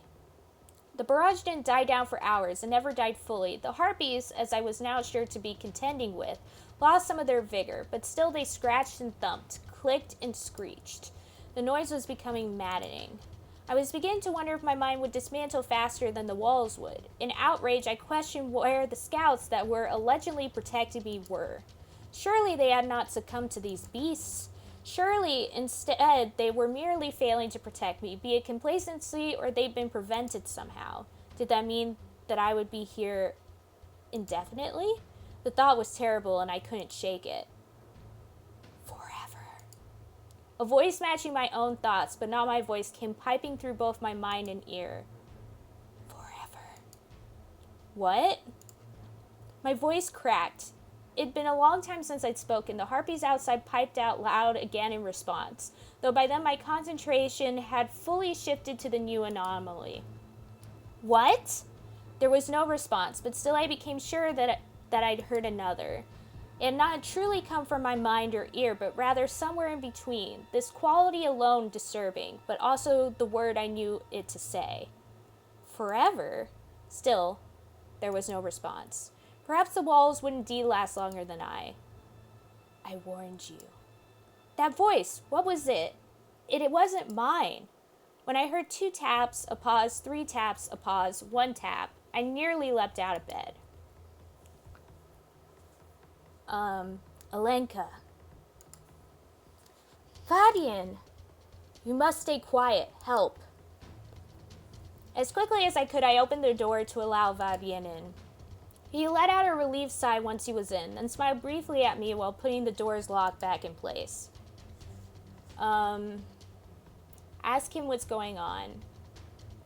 I guess. Yeah. What's going on, Vadian? His eyes went wide as he turned to me and quickly shook his head. Then he moved closer to me and leaned in to whisper in my ear. There are many outside. We mustn't talk. I nodded, so he knew I understood, even as new questions sprang forth in my mind. Many? Outside?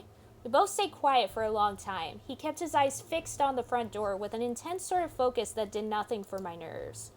In a silence that had little to do but to remain as still as I could, wondering just what the full nature of what was outside of the cabin, I had mentally prepared a long list of questions, all of which went flying out the window when a loud knock came from the cabin door.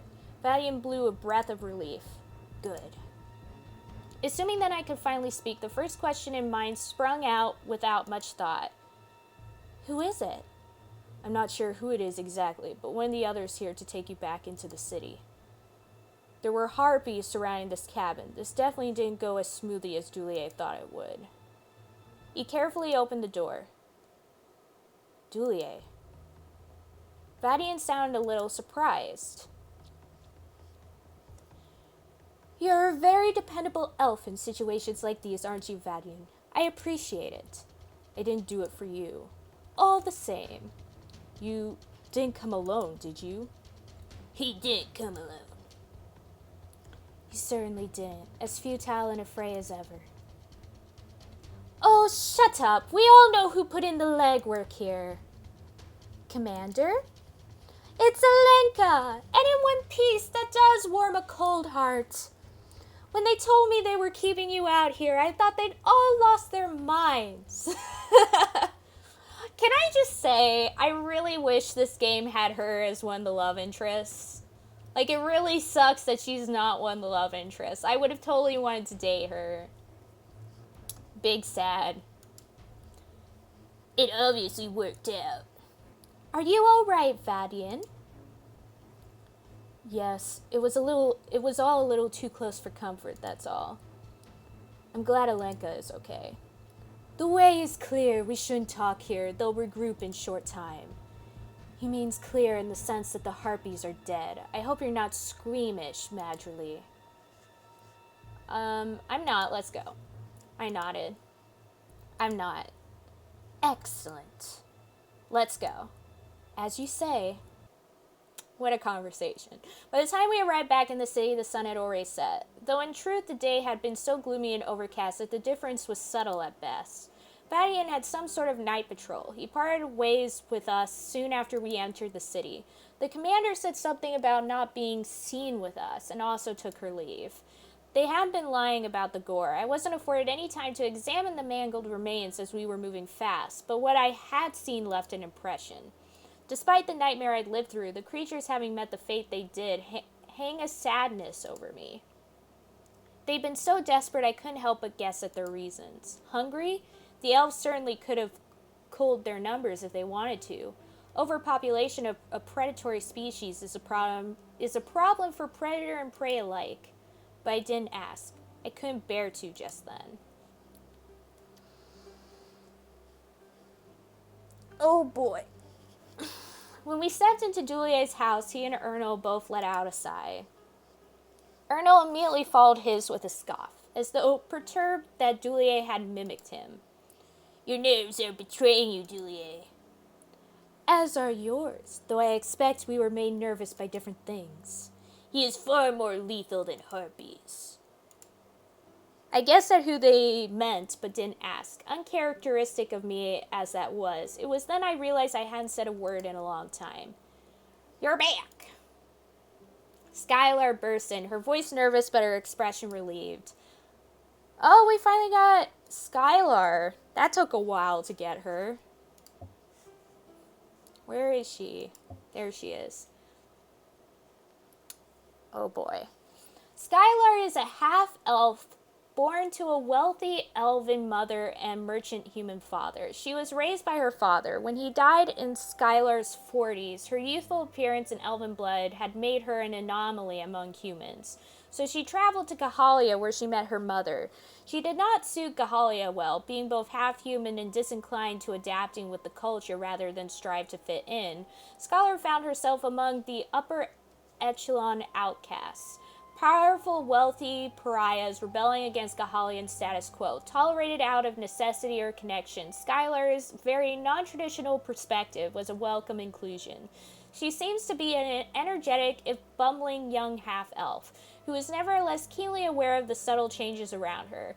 Her addition into the echelon outcast is not mere pleasantry. She most certainly has an agenda of her own. Of course, darling. Stop doubting. Doubting? That you can successfully defy gallows? That you can do that and keep your life? Panic. I can't find his voice anymore. Panic isn't helping. I noticed that Heron had also been uncharacteristically quiet. Update me.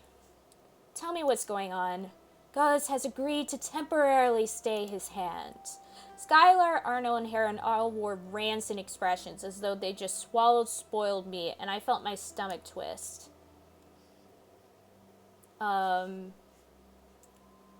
Why? Why would he do that? He was convinced. I'm sure you're about to elaborate? The Grand General isn't happy with the situation. We've proven ourselves antagonistic, and he'll surely meet us in kind, which is probably why the others have such dire faces. His disapproving gaze swept across the room. So yes, there will be consequences, but consequences I'm prepared for. Nor is this an investment unworthy of the risk, as some of you seem to think. After saying that, his gaze settled on Skylar.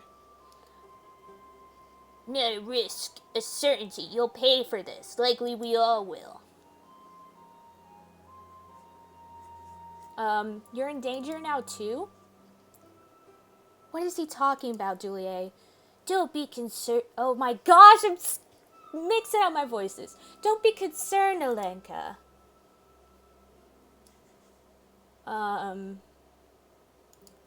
Tell me. I spoke stubbornly and Juliet's expression softened. It is unwise to so openly move against Galois.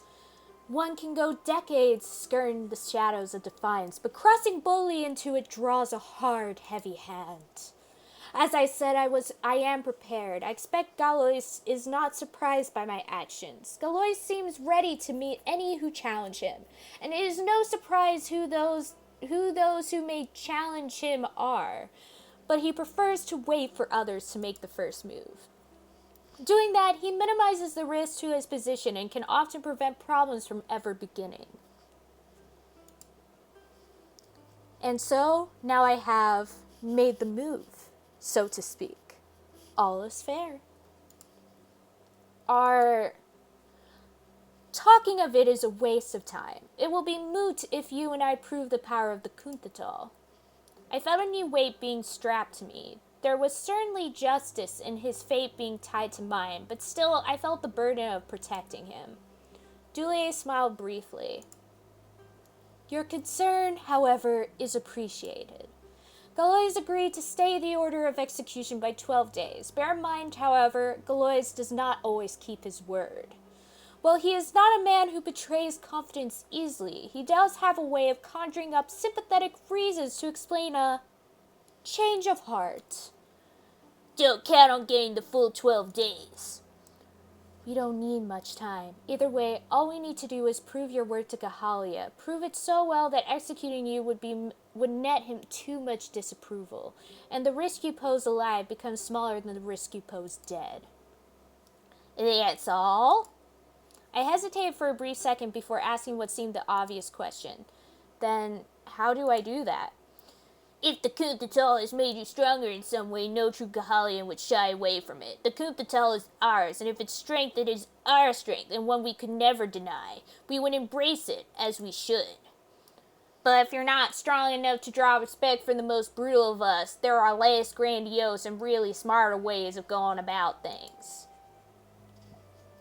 To start with, there's a fracture in the ranks. Oh my gosh. He's been growing slowly for years now, still a ways off from forcing Galois' hand, but there's enough divide that throwing in with one or the other and gaining their support may prove too costly for Galois to act against.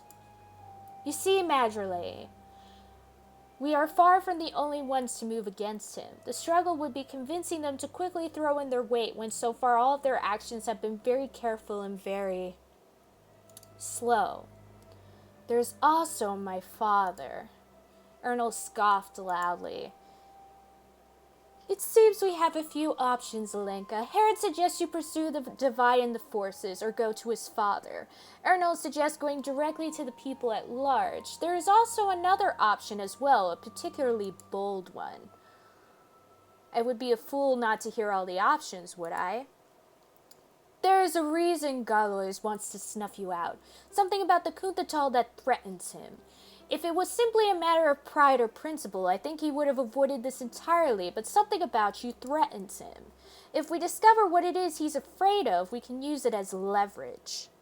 Leverage, like threatening him? If that's how you prefer to go about it, Ernal thinks you need to woo a city, but I say you need only manipulate one man. It's up to you to decide. You're letting me decide? Yes. Don't you want to? I'm just surprised. I'm only surprised. I am but weak human flesh wrapped around a precious investment. Julia gave a long-suffering sigh, and Heron snorted. Oh, good. You've recognized the gravity of the situation. I recognize it better than any of you. It's my life. No, Alenka, it's very likely ours now, too. I wish I could give you more time to consider the options, but time is not a friend. What do you say?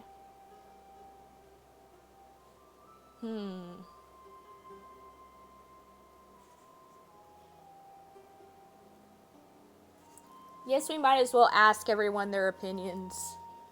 Ask Heron his opinion. You've been a little quiet, Heron. Have I? His smile was warm, but his eyes seemed distant. I'm not sure. I don't like any of these options very much, but my least favorite is Julier's plan to blackmail my grandfather. He is not an easy man to deceive, and he is stubborn and very proud. Tiptoeing around his mind and stroking the right fires to your advantage is such a risky game when failure means your life, Madrele. It already does mean your life, yes, but perhaps Julius should inform those he advises of his past. His past? What happened? Heron sighed. He's made a mess of other people's lives plenty. I don't want you to be added to that number. He refuses things which have no bearing on the matter at hand. Stroking the night fires. I know, right? Ask the Cullen family their opinion. Yeah. Oh boy. That would be painful, yeah. Nor do we have the time allowance to discuss it. You know, I actually want to ask Skylar her opinion. She seems like she might have an interesting opinion. Surely you have an opinion, Skylar. Yes, I'm astounded I've managed to keep it in this long. If you must stumble after one carrot on a string after the next. I actually like this voice better than the one that I've been using for her. I should keep this voice. I can't believe I haven't used this voice before. If you must stumble after one carrot on a string after a next, you should exploit the civil divide. Change has been coming, and you might as well try to be the harbinger of it. The harbinger of change? As though there were not enough pressure on me already? She shrugged bitterly. Sometimes the harbinger of change is only an unwitting human who wants to go home, I guess. Despite the pressure I felt in my chest, I managed to chortle. Chortle. I love the use of that word. I managed to chortle. Also, Skylar should have also been a romance choice. Her and Calipoa, the both of them should have been romance choices. I'm very sad they aren't. Let's ask Dulier his opinion. Do you really think I could pull off manipulating the Grand General that way? Dulier stared at me for a while in consideration. Squirrel, squirrel. Yeah. I think you can. So I have to figure out a reason Garlos needs me? Yes, I wouldn't suggest if I didn't already have ideas. We would help you. More specifically, I would help you. I caught sight of Scarlet twisting her face in discontent. You're going to get yourself killed, Dulier. I hope not. Let's ask Arnold his opinion. I take it you think I should impress the people? Arnold nodded. You would not be trying to coerce or divide Gahalia. You may even further unite us. I look at it like working with the tide rather than against it. But more relevant to your interests. I think that is the only way you will succeed. Well, I can always count on you to get to the point. He nodded again. The problem in working with the tide is you have to keep up. There's no playing by your own rules. It's all the will of the ocean. And that's a lot to learn in a short amount of time. Well, I guess I know what to do. I've decided. I really haven't, though. So I'm torn between I'm going to take advantage of the fracture in the forces and Ernal and Heron's father. I almost kind of want to do this one just because it sounds interesting. But I don't think I could do this properly, and this sounds boring. I think I have the best, like this one seems like it would be the easiest to do, this one right here. Like, I feel like I could do this properly, but this one seems the most interesting. I don't know which one to pick. I don't know which one to pick. I need help to pick. Which one should I pick? Which one should I pick? Boo, boo, boo, boo.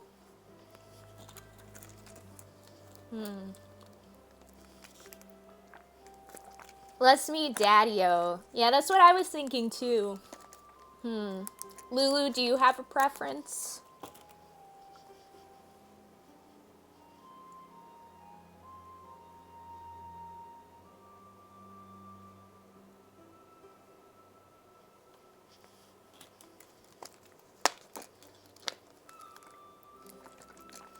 Wow, doing visual novels really hurts my throat. I'm not gonna lie. It really does. Oh my gosh, Lulu. Oh my gosh, I hate that. I hate it. I hate it. I absolutely hate it. Oh boy. Again, I know that feel. Oh boy.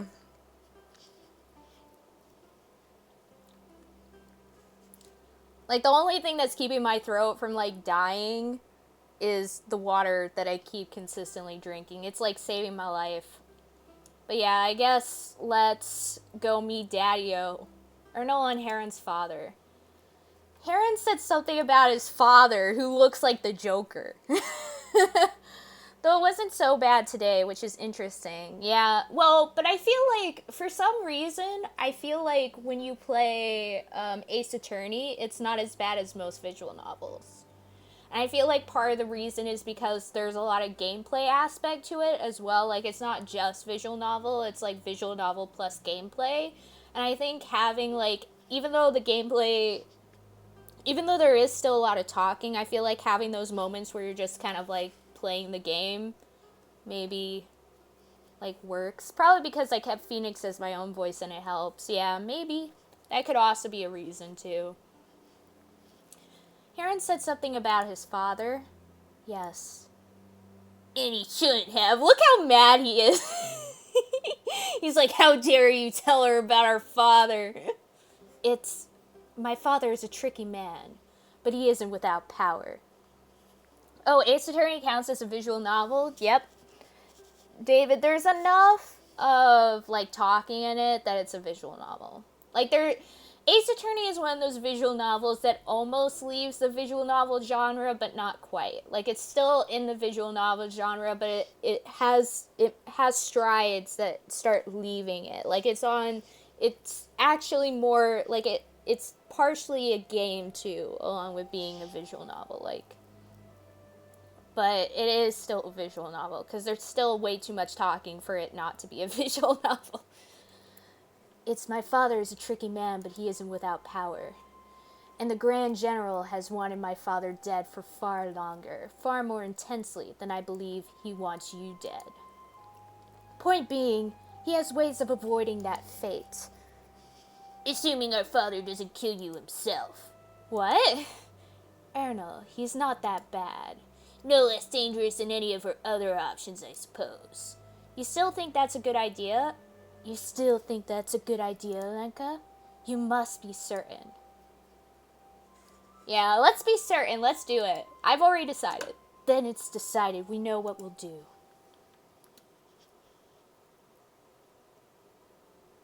Ayo.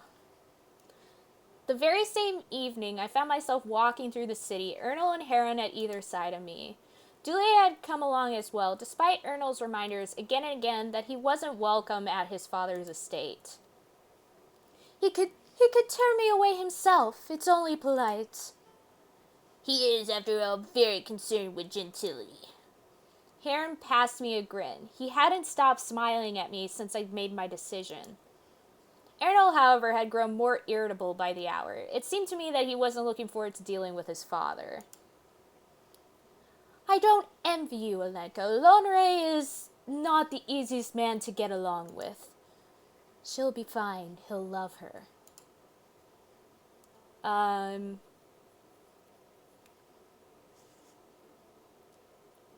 You should have met my aunt. You three never had the fortune of meeting Aunt Vanya. I'm uniquely equipped at dealing with difficult people. I get along with you three, don't I? After all, I've managed to navigate your personalities with relative ease. Talented in every way. Harold Scott. Weirdly, this is actually weirdly funny.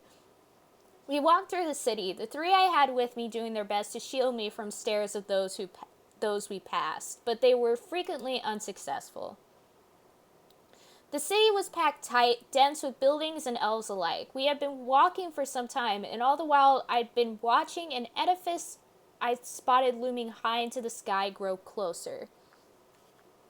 Visual novels as a whole are a bit of an odd genre anyway, because they originated from 80s, 90s Japanese PC adventure games, which also doesn't really fit the common perception of a visual novel. Yeah, it is a very interesting, like, history of a genre. And plus, like, the thing is, a lot of visual novels can be very, very different from the typical norm of what people consider a visual novel. Like, not even if you put away the Ace Attorney games, there's a lot of other visual novels that kind of do similar things, like the Nonary games series, or the Danganronpa series, or games like that, or a lot of other ones. Like, there's some Flash or not Flash, there's some indie visual novels that also kind of try and do things a little different, like the Angela He visual novels and some others. So visual novels actually is a pretty big genre that can actually vary greatly from one to the next, depending on which ones you play.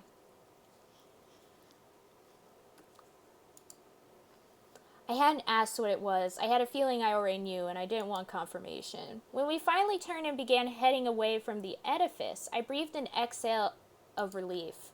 We walked a path where the dense city grew sparse, both in buildings and in people. Before I knew it, we were the only ones walking the path at all. Trees and foliage began to take over the stone beneath our feet, which should have made me feel more at home. However, I've recently learned not to trust Gahalian wildlife. Here we are, Rancor Hold. Welcome to my home. Though Lonray's home wasn't nearly as imposing as the edifice had been, it was definitely striking. The outside had been made of small, twisting spires, the roof colors all rich in hue, colorful, especially here. Whoa. Rancor Hold. Your father tries too hard. What was that, Onyx Chandler? I never... Oh, God, look at him. Look at this ugly man. Look at him. He looks so bad. He really looks like the Joker. He looks like the Joker. Also, what the frick is going on here? What is happening with this? His whole figure is just weird, and his face and the hair. Why is his hair like that? And oh my gosh, I can't get over how much I hate. Heron does not look like him. He does not. Absolutely does not. No. This man looks scary. Heron. No, he doesn't. He doesn't. No, he doesn't. No, he doesn't, bro. This man looks like complete. He looks different. He looks weird. He does not have the same hair. He looks scary. Yo, it's like Charles V. Oh, gosh. What's the difference? He looks a completely different. Look at him. He looks scary. I don't see what you're saying, Ralph. I don't understand. They don't look anything alike. He looks scary. Reminds me of Autumn getting confused about how the statue looked in Ace Attorney today. I mean, it has a similar vibe. Looking at this, it has a similar vibe. Like, is that his stomach? Is that his bulge? Is that, like, what is this? Is he pregnant? Like, what's going on? Big oof. I don't even know what voice to give it. This must be the human you were talking about. I'm Lonray. What is your name? Alenka, thank you for seeing me. My name is Alenka. Thank you for taking the time to see me, Lonray. Oh, boy. Shame he isn't David Bowie. You're welcome. It was a chance not to be missed, and you brought my sons to me as well. It is the Juliet Longhorse I see in my house. Hello, Lonray. Get out. You and I should have a quick chat, Lonray. Get out. Look at his face. It's scary. Lonray, no need to be so formal. We can't afford to speak plainly. Say what you're thinking. Trust me, I won't be offended. Lonray took a step toward Juliet, interrupted by Ernol, who stepped between them. They had not warned me this was going to happen, but it seemed completely expected to everyone else. But of course, why would they warn me of anything? Karen, meanwhile, was giving the large room we were in a suspicious examination. Heron? I think I have an idea what my father's up to. Then say, let me do what I've always dreamed of doing to you. Come here. I should be grateful for your animosity. It means I've truly risen from, what was it? Insignificant. Heron pulled me aside as Juliet and Lonray were reduced to rapid-fire arguing, threading more and more words from their own language in the mix. It looks like he's been preparing the house for a party. What? Really? A party? Heron nodded. Oh, shoot. New codex. Where is it? Lore? Yeah, there. Othope Gardel. In the spring and fall, during the sea's precious few days of calm, the Gahalian people take part in Othbe Gardel water games. As an island country with a short history already full of war, there is a predictable degree of violence to be found in Othope Gardel. The weighted grapple is irrefutably the most popular event. It is a waist-deep, brawling competition. Many Gahalians, in particular young Gahalians, covet the weighted grapple championship. There are less implicitly violent events as well, such as the simple diving competition. However, it, like the gathering events, typically result in violence all the same. Gathering events include the collection of sea kelp, shellfish, and cliff algae. The collection of cliff algae in particular is a perilous sport, as the environmental challenge of collecting it, combined with the limited spread of it, creates a condensed battle zone for would-be gatherers. The winners of events are typically given customized weapons bearing their name, the event they triumphed in, and the year and season in which they participated. Orthbay Gardel is traditionally celebrated with salted honey candy. Nice. So it's like the Olympic Games, but for elves. I see. Wait, was that a mustache on the father? I don't think so. I think it was him looking like super mad and looking very weird while super mad. Oh, shoot. Heron nodded. He's about as unprepared for you as Juliet was. Don't believe for a second that you caught him by surprise. Alenka! I'll be taken by leave. You will be safe with Ernal and Heron. Lonray scoffed. We'll see each other soon. Bye. I nodded. And farewell to you too, Ernal, Heron. Lonray. I'm sorry. Ugh. Erna, isn't the firstborn supposed to be the most loyal? That's right, but we're a family of spiders. Let's not waste any more time. Will you follow me, Alenka?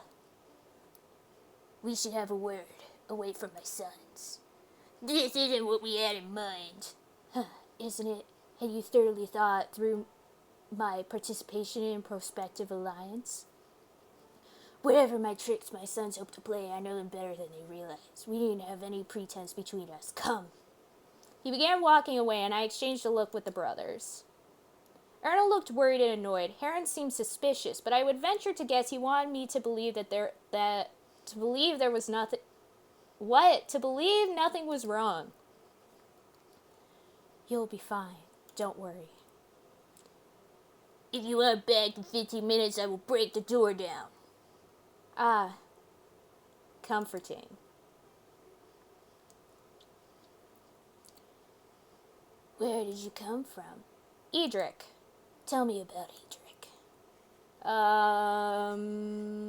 It was peaceful, I guess. Life was peaceful. Edric is secluded from the rest of the world. That's really the only draw Edric has. I was told that 2 generations before mine came to Edric wanting absolutely nothing but isolation from the rest of the world. Being raised in shelter is to open your eyes in complete darkness. I frowned at him, unsure of how to respond. Coming to Gahalia must have been like staring into the sun. It's been different, if that's what you mean. There are not often outsiders traversing my miserable little island. That alone telling of the days we find ourselves living in. Humans have such brief lives. Does it startle you to think that you just happened to be alive and in your prime when all this began? You think something huge is about to happen? You speak as if... What do you think is about to happen exactly? Whispers bringing down my father. Whispers of our ghosts finally coming around to haunt us. Many things are happening, even if your Kuntatal is a lie. So I'm waiting, eagerly. Sell me your life. What?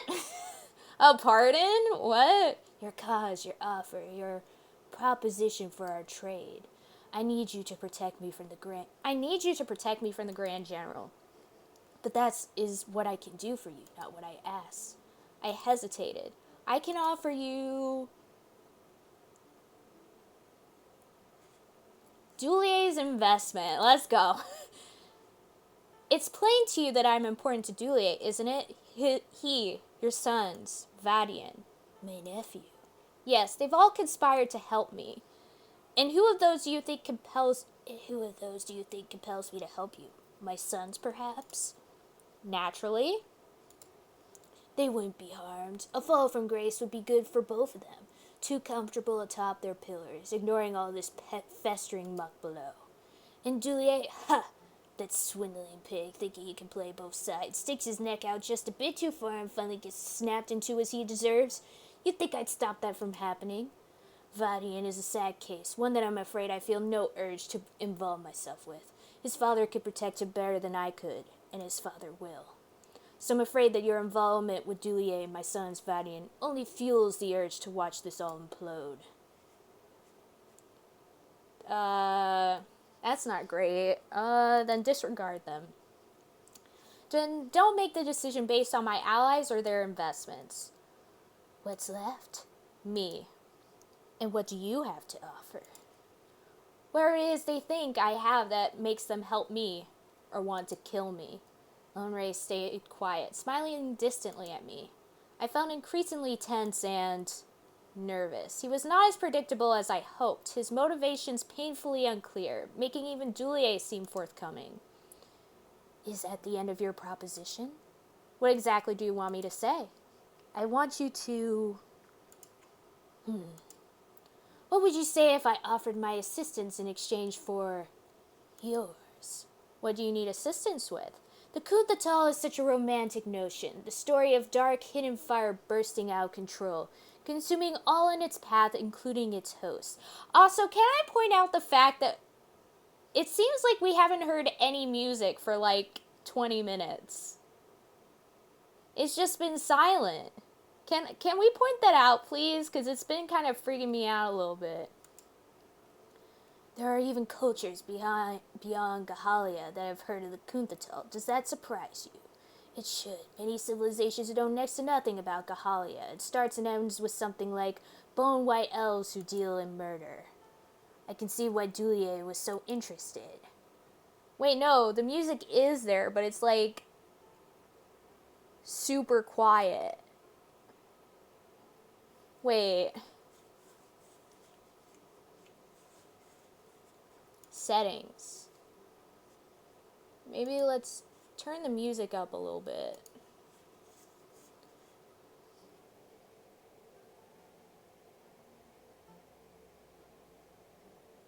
Why is it so McFrickin' quiet? I can barely hear it. I bet you guys can't even hear it at all.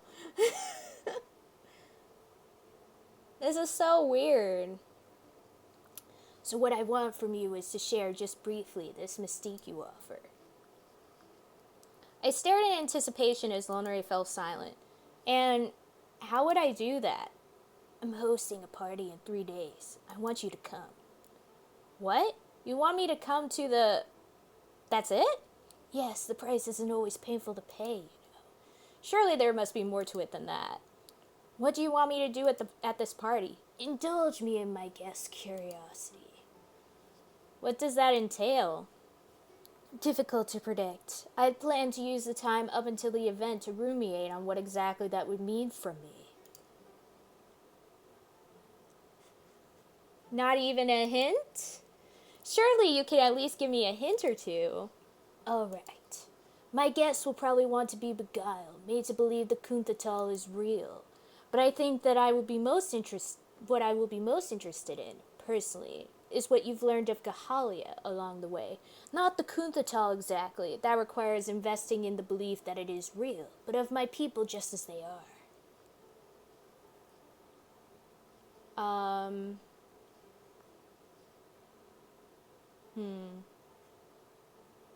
I made my decision. I sucked in a deep breath. Ah, that sounds like you know what you want to do.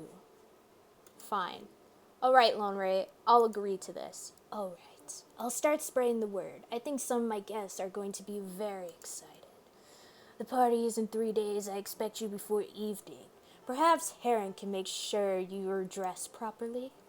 In fact, I'm sure he'd be thrilled to. Whoa! New outfit. So, here we are. Unlocked! Gahalian ball gown, heck yeah! Beautiful, Alenka. More than they deserve. Show off! Heck yeah, we're gonna show off! I spun around. Heron gave a round of applause. Enchanting. Definitely more than my father and his guests deserve. Thank you, thank you. Thank you, thank you. It took a lot of effort getting this thing on. I'm glad it was worth it. It was a lot of effort. I could have. What, you could have helped. You could have hint, nudge, nudge, helped me a little bit with my outfit. I'm so sorry. Alenka? Come in, Vadian. It's time to... Oh, look at you. So, Gahalian, all of a sudden. Don't like it? You don't like it, Vadian? I do, thus I'm extremely conflicted. Vadian had the time off and insisted on walking with us to Lone Ray's house. How are you feeling? I haven't spent much time with Lone Ray. I have a lot of uncles, but he is one of the strangest. One of? I have to admit I'm a little excited. I think all of this is rather exciting. A party is a nice reprieve from all that's happened lately. A wonderful way to approach things. And how very optimistic and trusting. All hinged on the way my father phrases the word party. Erno and I will be there with you. Don't go anywhere alone with anyone, and we'll keep our eyes on you until it's time to go back to Dulier's estate. But don't let that comfort you too much. He is our father, but that doesn't mean as much as you probably think it does. And really, as his sons, perhaps we are the least equipped. Nothing you're saying needs to be said. Oh, warning her isn't appropriate?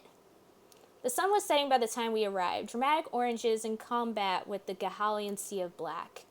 The interior of Lone Ray's mansion was decorated extravagantly, glittering against the sky. I could hear music as we approached. There were elves in simple black attire bustling around, putting up decorations or setting tables, but none of the guests had arrived yet, near as I could tell. Alenka, I'm surprised you're here. Surprised? Didn't I say I was coming? Yes, you did, but people often back out of, I'm glad you're here. What? Errol tried his best to persuade you against coming, didn't he? I gave a good effort. Was that Vadian I saw leaving? Yes. He didn't want to stay. He wanted to get out while he could, only got that far because of Alenka. You have quite the effect on members of my great Milrose family, haven't you?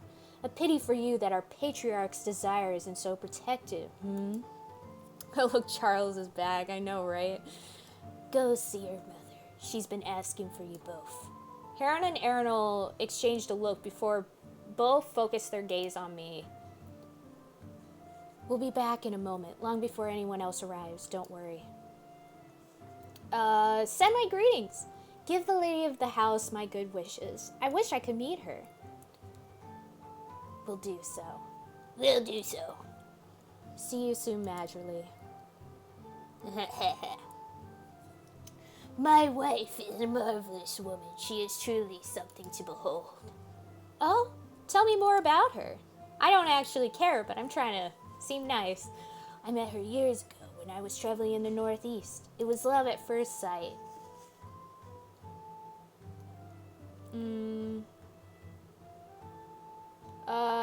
Your sons must have her eyes. Ernol and Harem must get their eyes from their mother. Lone Ray smiled. Yes, all my children have their mother's eyes, thankfully, as deep and as endless as a moonless sky. After the bulk of my guests have arrived, I'll introduce you. Before then, have your run of the party. I hope you enjoy yourself. I plan to. Oh, don't worry about that, Lone Ray. I'm already having fun. Heartening to hear. Considering you could have been anyone, how awful it would have been to drag around some sour-faced, kuntatal-laden human. Please keep yourself contained to the main hall. I don't like people poking around. The boys should be back soon. Lone Ray left me alone, standing aimlessly in the hall. The busy servants completely ignored me, as Kahalians seem to do often. I'm going into another hall. He can't stop me. I waited a few seconds after Lone Ray left, then traversed to the far side of the room, intent on exploring. No sooner had the door swung open when I was interrupted by another stranger. Not only was her skin the color of bone, but her hair as well. Whoa. My father told you not to meddle, didn't he? Oh, you're going to have to be a lot more clever, a lot more subtle if you're going to disobey in this house. There are eyes everywhere, some even painted into the walls. Man, it would suck if this girl was a filthy kuntatal swallower. I love that, Ralph. I was like, yeah, girlfriend. I know, right? It sucks that you can't date any of the women in this game. Like, you should be able to date the women and the men in this game. It's like, I hate the fact, like, we're living in freaking 2019. All visual novels should have both guys and girls as love interests. We shouldn't have to pick one or the other. I'm just saying. Who are you? Arvon. Most of the humans I meet stick close to their families in clear and defined hierarchy. What are you doing away from your pact?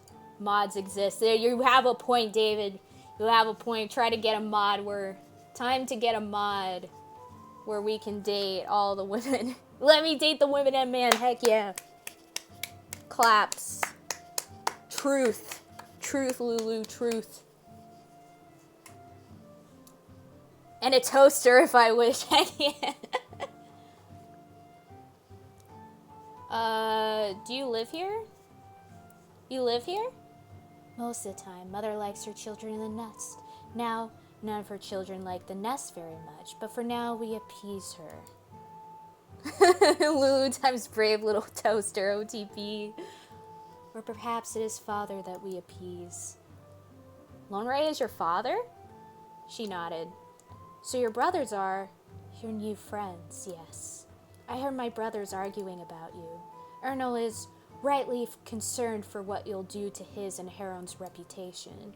But if he's been convinced into helping you at all, then something about you or the Kuntatal speaks to him. He wouldn't have been swayed just for Heron. Do remember to use a fuse, oh my gosh.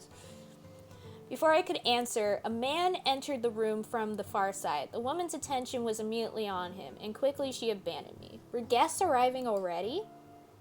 I took a deep breath and hoped Heron and Ernol would return soon. Thankfully, the white-haired woman and the newly entered guests seemed to be exceptions, and wholly enraptured with one another's company. By the time the brothers finally did return, well past what I would have considered coming right back, they beat an onslaught of guest arrivals by only seconds. I'm sorry, Mother was being difficult. We got here in time, no harm. Despite Ernol's words, he seemed frazzled. Heron did as well. What happened? Being difficult? What happened? Heron and Ernol both shook their heads. They wouldn't be sharing details. Is everything all right at least? Yes, everything is fine. Don't worry, Madgerly. I hate this guy so much. I hate him every time I see him. Lone Ray made his way back into the main hall, bubbling with excitement. Although Lone Ray had said he'd wait to introduce me until the bulk of the guests arrived, the early arrivals all seemed fixated on me. Lone Ray seemed to be conflicted. I will use it in a bath if I wish. No, Lulu, you'll die! No! We need you! To say nothing of how uncomfortable the stares of strangers made me feel. Might as well introduce myself. Hello, I'm Alenka. I took initiative and stepped forward the amassing group, doing my best to sound pleasant. I had resolved myself to a diplomatic approach. It was a party, after all. A Gahalian party, which might alter the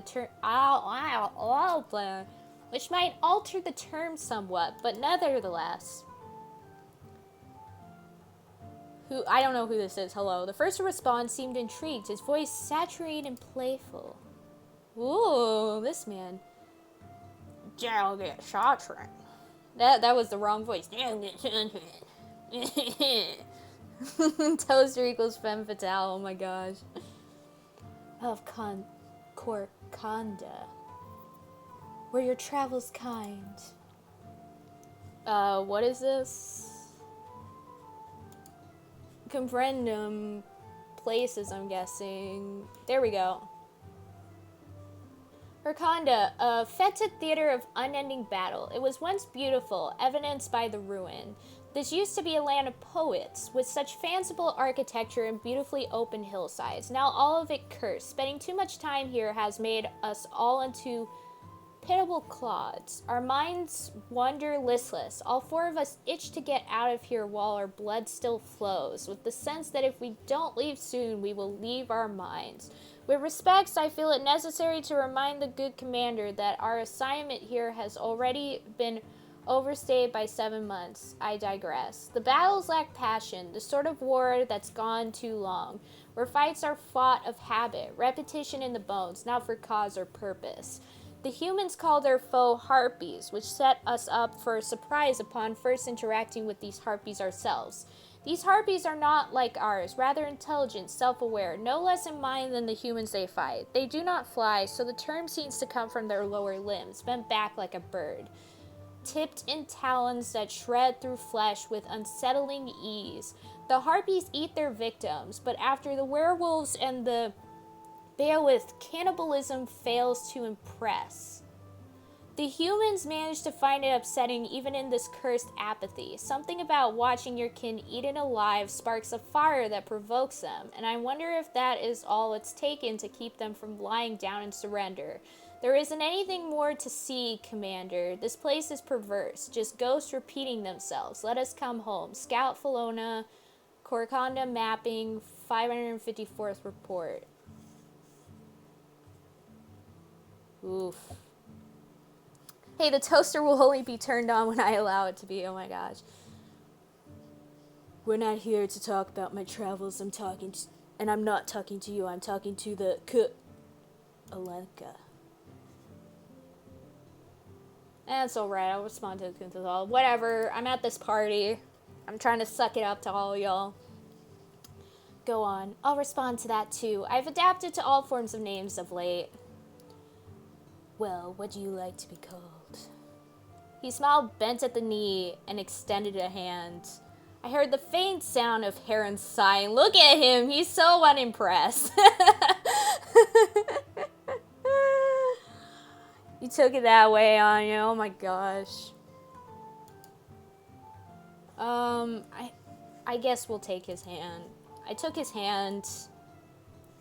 You can call me Alenka. I have a strong and long-lasting preference for Alenka. Then Alenka it is. He kissed my hand, predictably. I smiled quite naturally, as that was the thing to do in situations like these. I'm perfectly innocent. Or so I've been led to believe. Anyhow, there weren't many parties like this in Edric. A pleasure to meet you, Delegate Swatran. Have you met my sister yet, Arvon? Yes, earlier Arvon! He called her from her station. The man she'd gone to speak with earlier had just walked away from her, and from a distance she looked abandoned. Oh, is she not? She's fine. Eric, come! And so Arvon made her way to us, passing Ernol's an aggravated look that comically matched his. We've met. Ernol, don't use me to get her out of messes. Father's not that dumb. I just thought you might like to see her. Ernol is the worst liar in our family. You should have healed Armin like, ow. Oh my gosh. She smiled. But still, he's competent. Maybe he just needs to lie more like the rest of us. What was that? I try not to lie, at least not where it matters. If it didn't matter, why lie at all? Heron sighed. Everyone's bullying Heron. I love it. Oh boy. Arvon, always so unnecessarily pedantic. And you just want to get back to your newest obsession, yes? I won't keep you. Wait, Arvon! But she left, not missing the chance to escape. I stared at the brothers. When they both noticed. What? Oh, nothing. Alenka, people are eager to speak with you, people other than my children. I heard Arnold sigh as Lonnie hurried back to his guests. Just get through this. Once it's over, he'll do what he says, and it's over. You don't think he'll backstab me? You don't think he's liable to backing out of the deal last minute? I think it's a definite possibility that he'll try, but I wanna dare him to. I glanced at him in mild surprise before pushing that aside, focusing on the matter at hand. I made my way over to Lonray. Next to him was a woman. I caught her watching me earlier, eyes intent, fixated. Her lips were smirked sinisterly. Her intentions were suspect. Countess Fora. Is there something you're dying to ask? You look like you have something on your mind. Do I? She laughed while swishing her drink around in gentle circles. I was just watching you.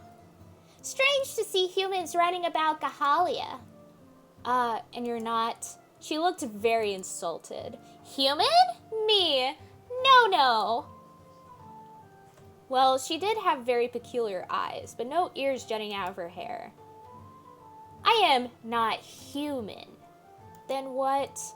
Has the Kuthatal begun to change you yet? I hope you enjoy one another. That was when Heron and Ernol made their way toward me, both wearing expressions of trepidation. Heron! Her voice had completely lifted, now enamored, enthralled, utterly taken. Fora, you look as lovely as ever. The whole trip here I thought only of you. Truly, well. His glance shifting to me looked awkward and hesitant. Oh no.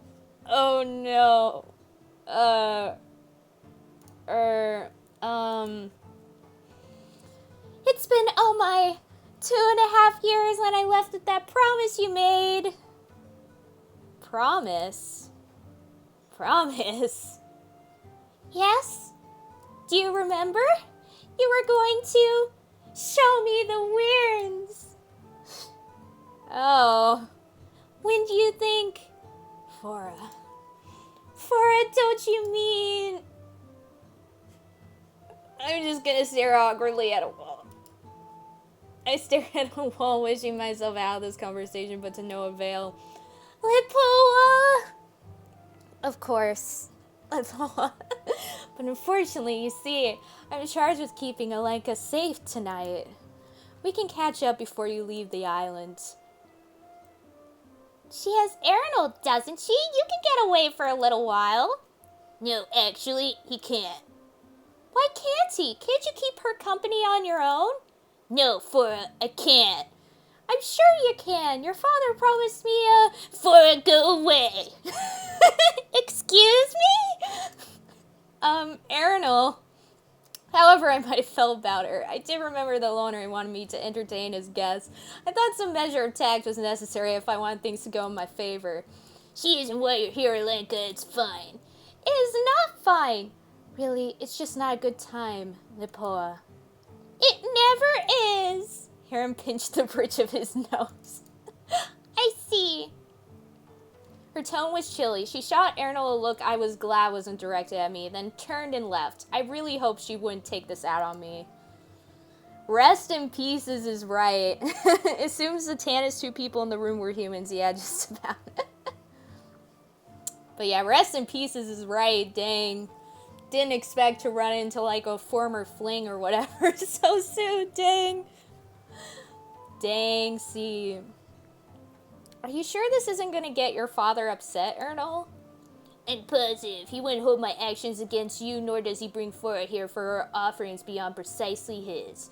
He enjoys watching Hera make idiotic decisions. He shot his brother a look. Whose decisions concerning women, by the way, are particularly unfortunate. Ernol, have some tact. Alenka is standing right here. I'm not talking about... Ernol clicked his tongue in annoyance. Hera, you idiot. This is so great. I'm so glad we picked this route. It's actually funny. Who's the idiot? The two garbed in red swooped in, all the guests eager for my attention, and all with the mannerisms of vultures. Ernol cut himself off, his expression going icy. Alenka, perhaps you'd like... Your father was looking for the two of you. The other guest, also masked, also in red, spoke up. Wherever they came from had a very uniform fashion. He can wait. Did you want to be introduced? Yes, please.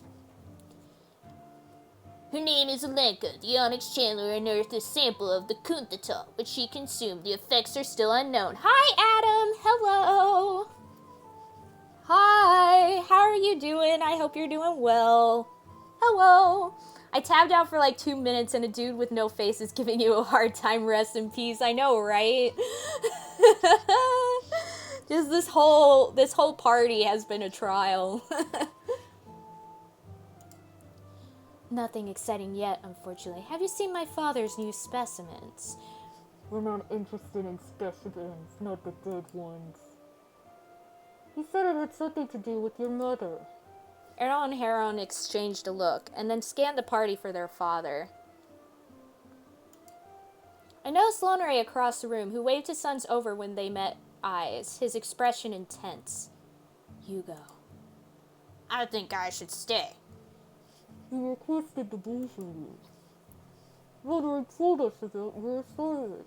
There's help with the Grand General in exchange for you humoring his gifts. Who's afraid? We do have one request, Alenka. We'll tell you that it was your brother granted us some privacy.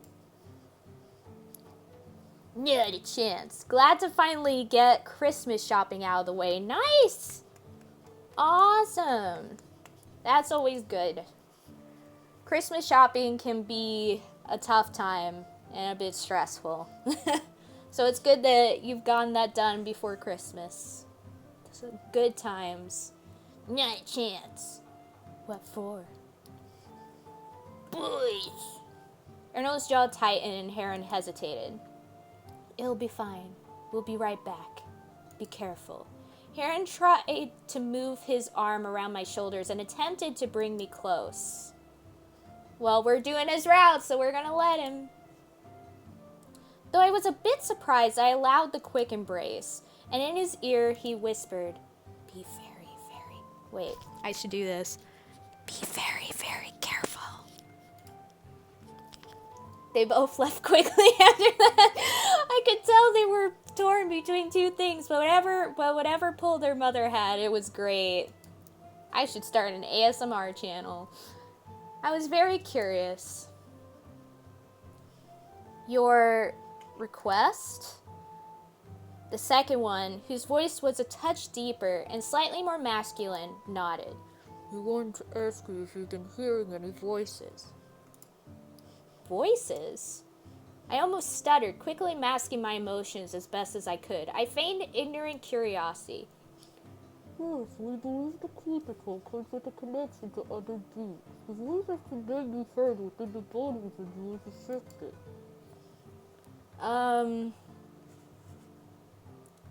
I'll be honest. Yes, I have. I have heard a voice, in fact. Does it try to hurt you? I was growing increasingly alarmed. This had already been tense and bewildering, but now a distinct fear was hedging in on me.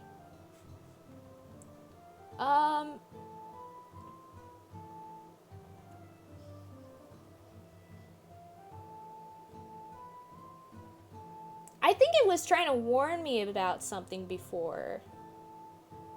So I don't think so. When I say I don't think so, I don't think it's trying to hurt me. Did it help you? I don't know if I go that far. Interesting. Are you interested in clarifying the intent of the voice? Simply understand the language it uses better. Cajun language in a court of apothecaries. We have researched in Elvish from around the world. There is something we have with us that we think may be able to help you understand the Quintital better. Would you like it? Free of charge. You know what? Let's do it. Let's go. Right into the fire. I'd appreciate any illumination you can provide. Exciting. Here, there's vials of plant cookies and medicine. One, mix in the language details and drink. Any of the three? Yes. Decide whatever method you choose.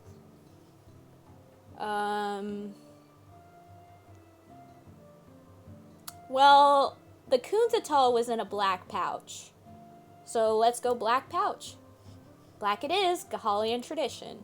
Both of the cloaked figures nodded. I mixed the pouch in with the wine, and considering what a fool I was to be doing the exact same thing I'd done before, only willingly this time, I downed the wine. It was delicious. Why did you choose that pouch? A whim. The voice didn't guide you? No. Ooh. A pleasant warmth burned in my belly. I didn't think I was that weak to wine. You feel it already, yes? Disappointed the voice for not guiding you. Trying to with good luck. Luck? I am not going to pull you from the fire. You die, and I will with you. You trust easily, so we will die easily. Wait, it's talking to me. Clear now? What do you mean you die and I will with you? Drawn together? I waited for a response, but none came. I guess it's done talking. Give it time. I nodded. Thank you for whatever. No thanks needed. Oh, the brothers are back. Alenka, are you alright? Heron was out of breath. Erno was walking towards us slower, but focused intently on the two red cloaks. Yes. Did you... Heron's glance also shifted to the two red cloaks. Both of the brothers seemed suspicious. He made to take me by the arm and pull me away from the others. Erno followed. Are you sure? Yes, Heron, let me in on the secret. I nodded, but just as I had, a strange wave of nausea overtook me. It wasn't quite normal nausea, something else, something more strange than sick. Though I do, just now, feel a little strange. Be careful, Madrilee. I looked around the room and caught sight of Lone Ray watching us. His gaze was harsh. Betrayal. I frowned. Do you trust your father, Heron? What do you mean? He hesitated. That's tricky to answer. Alenka. He had rushed over, seeming very annoyed. Hello to hear from Heron, enamored as he is. But there is a party to attend. The guests, if you recall? Heron was just telling me all the gossip. I apologize, Lone Ray. Heron was just chatting me up on the gossip. One must be well equipped for a party, yes?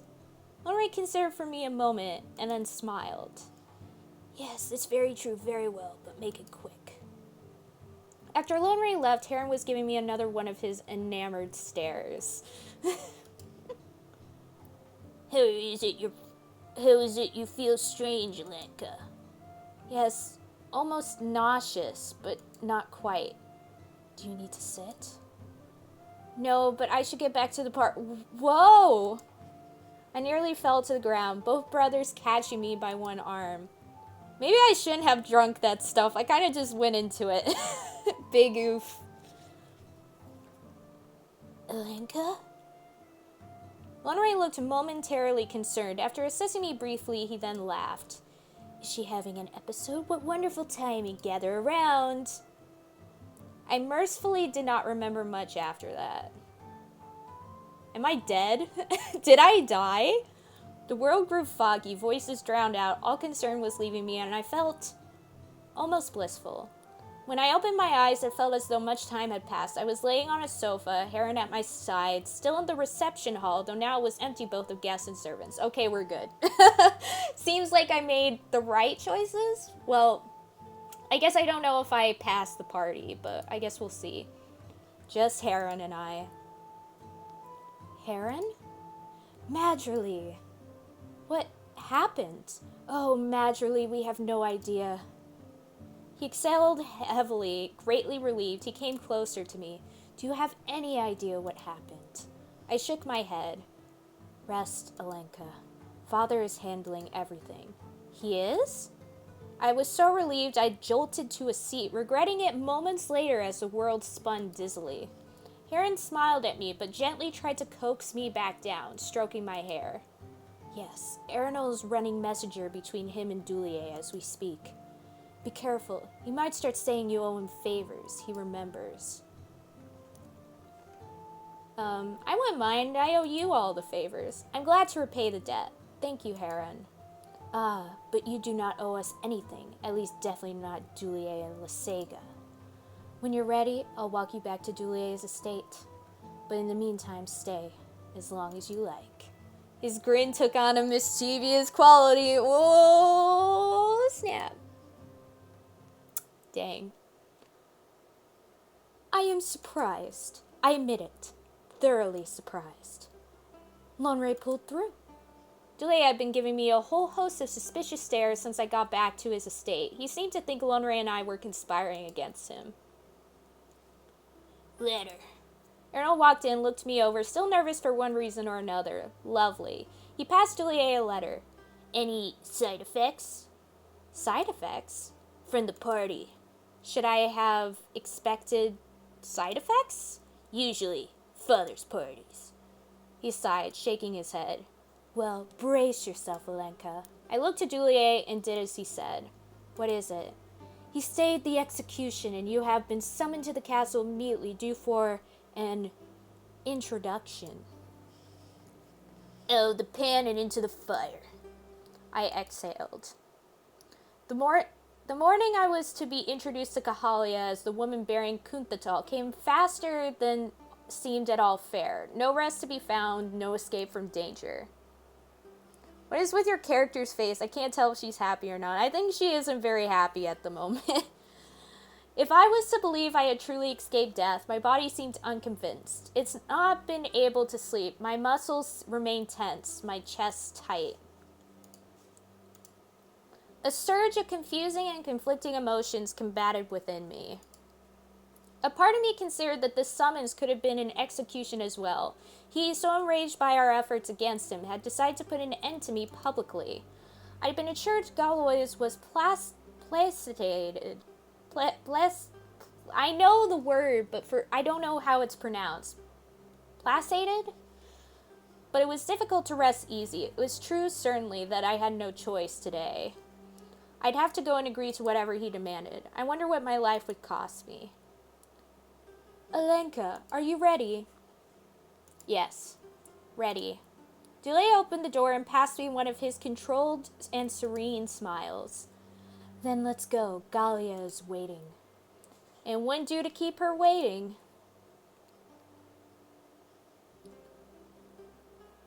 Are you ready?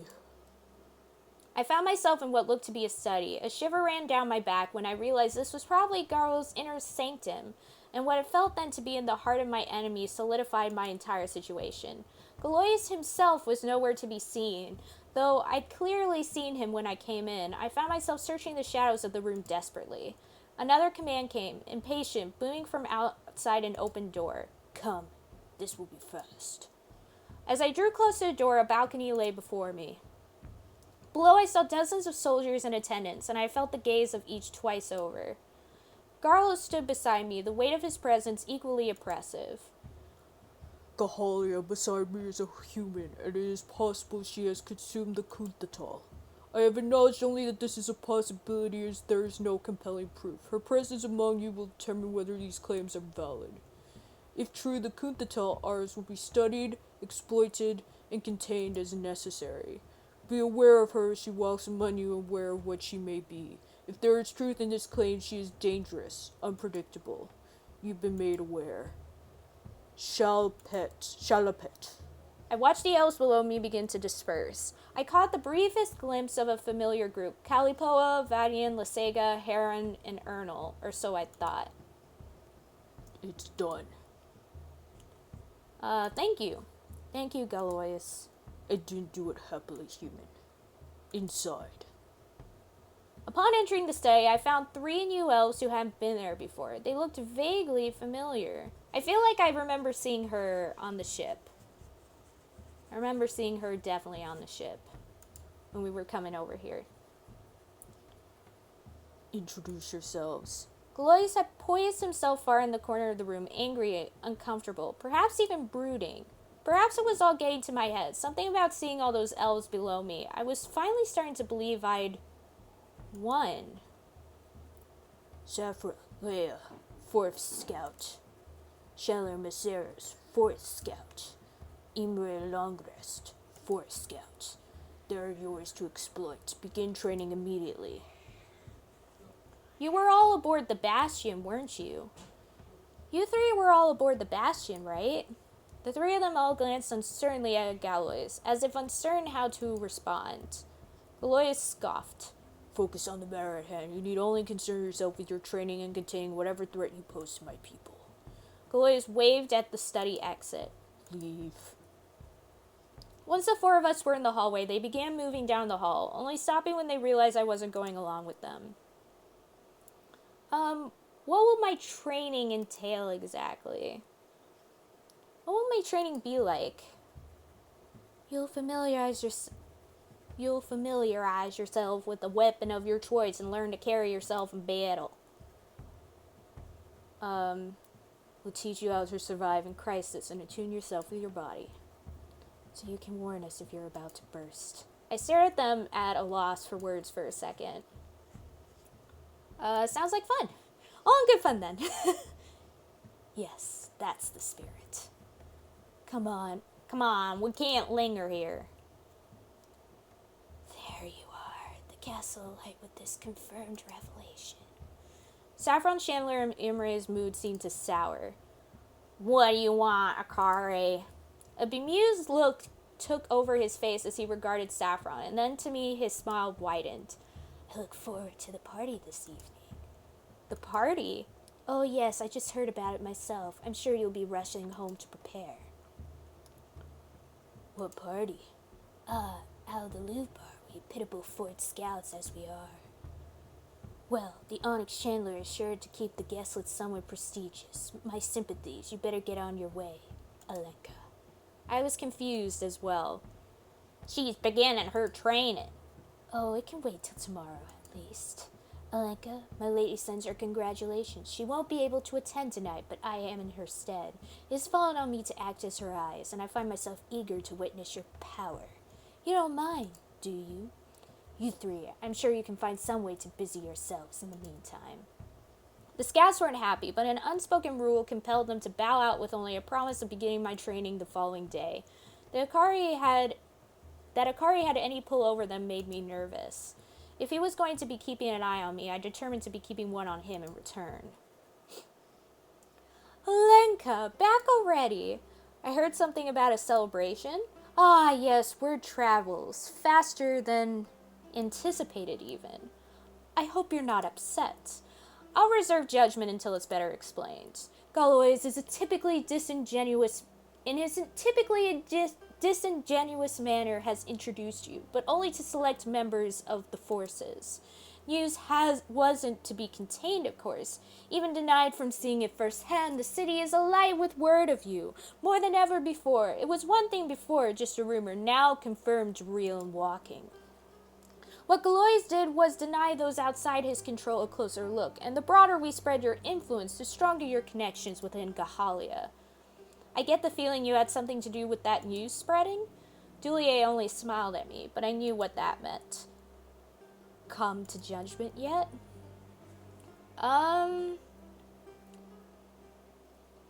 What am I expected to do? What will be expected of me? Absolutely nothing but your attendance. Enjoy yourself and relax. The atmosphere is one of celebration. And the celebration is the coup d'etat.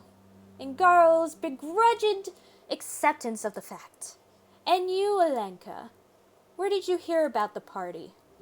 Ikare, he intercepted my scout's intentions and freed my schedule up. Convenient, isn't it? I frowned. Galois assigned 3 scouts to me. They're going to train me, but his phrasing seemed to suggest they were more at my command than the other way around. Is that odd? Juliet shook his head. No. I'll have to ask Ernal about it, confirm some of my suspicions on the matter. I'll let you know. Please do. He took a deep breath as his face relaxed. I hope you enjoyed tonight, Alenka. We're not free of entanglements, true, but we're past mere survival. We've begun to conquer. The party had the relaxed atmosphere Juliet promised. It came as a relief. As he'd hoped, I wasn't sure if I welcomed it, but I found myself relaxing. While the elves filling the room weren't few in number, the room wasn't packed. This also came as something of a relief, though it brought about suspicions of its own. Juliet had, after all, made it seem like a great many were eager to see me, to see the Kuntatal at least, and yet I'd only caught a few curious stares, and they typically didn't linger. It was all very polite. The whole gentility of it was something I'd become very unused to since my time in Gahalia. As Juliet said, it seemed like I was transcending mere survival. I wasn't sure if I need to chase such thoughts from my mind. Any comfort a danger? Was I truly any safer now than the first day I drank the Kuntatal? How wise was I to entertain vanities and arrogance? With an exhale, I breathed in the music, the smell of wine, the gentle laughter, and took a look around. Lacey was in attendance, and to my surprise, as well as Vadian. Lacey was in attendance to my surprise, as well as Vadian. Juliet was in a conversation with a guest I didn't recognize, who seemed, well, livid. Juliet enjoyed tension, I decided. Ernal was standing near his brother, Heron laughing, Skylar was brooding, and I found myself a little bit perplexed and wondering if this was her usual party demeanor. Akari loomed about, at least I caught a glimpse of him early on, though I couldn't see where he was at the moment. Juliet had promised to throw him out once the party was over, promptly. Commander Kalipoa spoke loudly enough that I could hear her from across the room. Though her words were in the Gahalian tongue, I gathered from her tone that she'd been telling a joke. Chat with someone friendly. And so I ventured forward. Of course I'm going to talk to Heron, we've already decided this. Heron was grinning when he pulled me away from the others. His eyes were bright and dancing, so happy that you would think he was the one who had escaped death. I take it you're enjoying yourself? You are amazing, Madgerly. I laughed at the sincerity in his voice. I never doubted Heron's appreciation of me, at least of certain parts of me. And the beauty of it all, the most surprising and indeed the most extraordinary thing, it wasn't the Kuntatal at all. It's almost as if... He stared at me, lost for words, face speaking volumes. Oh, I don't know what I'm saying. I simply think you are wonderful. Madgerly! He's so cute! He's so cute! I hate how cute I find him. I exhaled a breath I hadn't realized I'd been holding. I'd never known anyone nearly so complimentary, so unabashedly adoring, and I wasn't quite sure how I wanted to handle him. You and that word, Heron. It suits you. And how many other women does it suit? No, Flora. She was never... He laughed. Never like you. And she thinks that word I call her means belle something, but no. He smiled at me, searching my face, mischief on his own. It means harpy. The sound of a harpy. Oh my gosh. Heron. It does? Can I tell her? No. He laughed. No, my father needs her for business. It's all business, Madgerly. Darling. Love. Which do you like? Anything, anything. It's yours. I'm so glad my father managed to protect you. I knew he'd see reason. I knew it. How? He can see things that matter, Madrilee. I laughed. I was flustered. Definitely flustered. My face became hot, a fumbling rush compelling me to quickly try and find something to do with my hands. I really just don't know what to do with you, Aaron. He stared at me, making everything that much more overwhelming. Well, whatever you'd like, Madrilee. I coughed. I need to go find something to drink. Enjoy your celebration. There he goes. I guess let's chat with everyone else too. And so I ventured forward. Let's talk with Calipoa. Commander, Alenka. She was standing next to another elf who looked considerably less at ease than she. I'm proud of you, Alenka. You are? Yes, I'll tell you. I saw another human called to his office before and he fainted a step in the door. You thought I would faint? Not really, but I thought it enough of a possibility to place a small bet on it. I stared at her. In jest! Her sense of humor leaves a lot to be desired. I'm glad I lost the bet, Alenka. I'll tell you who else is at that. Vadian.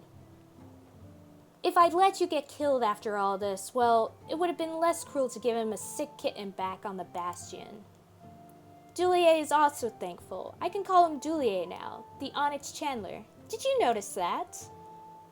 I'm going elsewhere, Calipoa. Lycan, she scoffed. I'm glad you're still with us, Alenka. It's been fun watching all the chaos around you. Nothing ever fun when it stays the same, I agree. Well said. She nodded in satisfaction.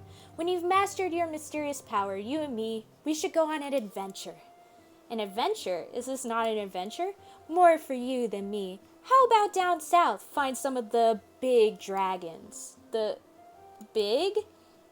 You haven't heard of them? Dragons the size of mountains. Better to leave it all a surprise for when we go. Oh, we got a new thing in the codex. I'm guessing it's under lore. Where is it? Oh, there it is. Pillar dragons. It was hubris to believe our werns the mightiest lizards of the sky. I know, but still, I find it difficult to accept what I've seen. This is the very reason I volunteered for this assignment.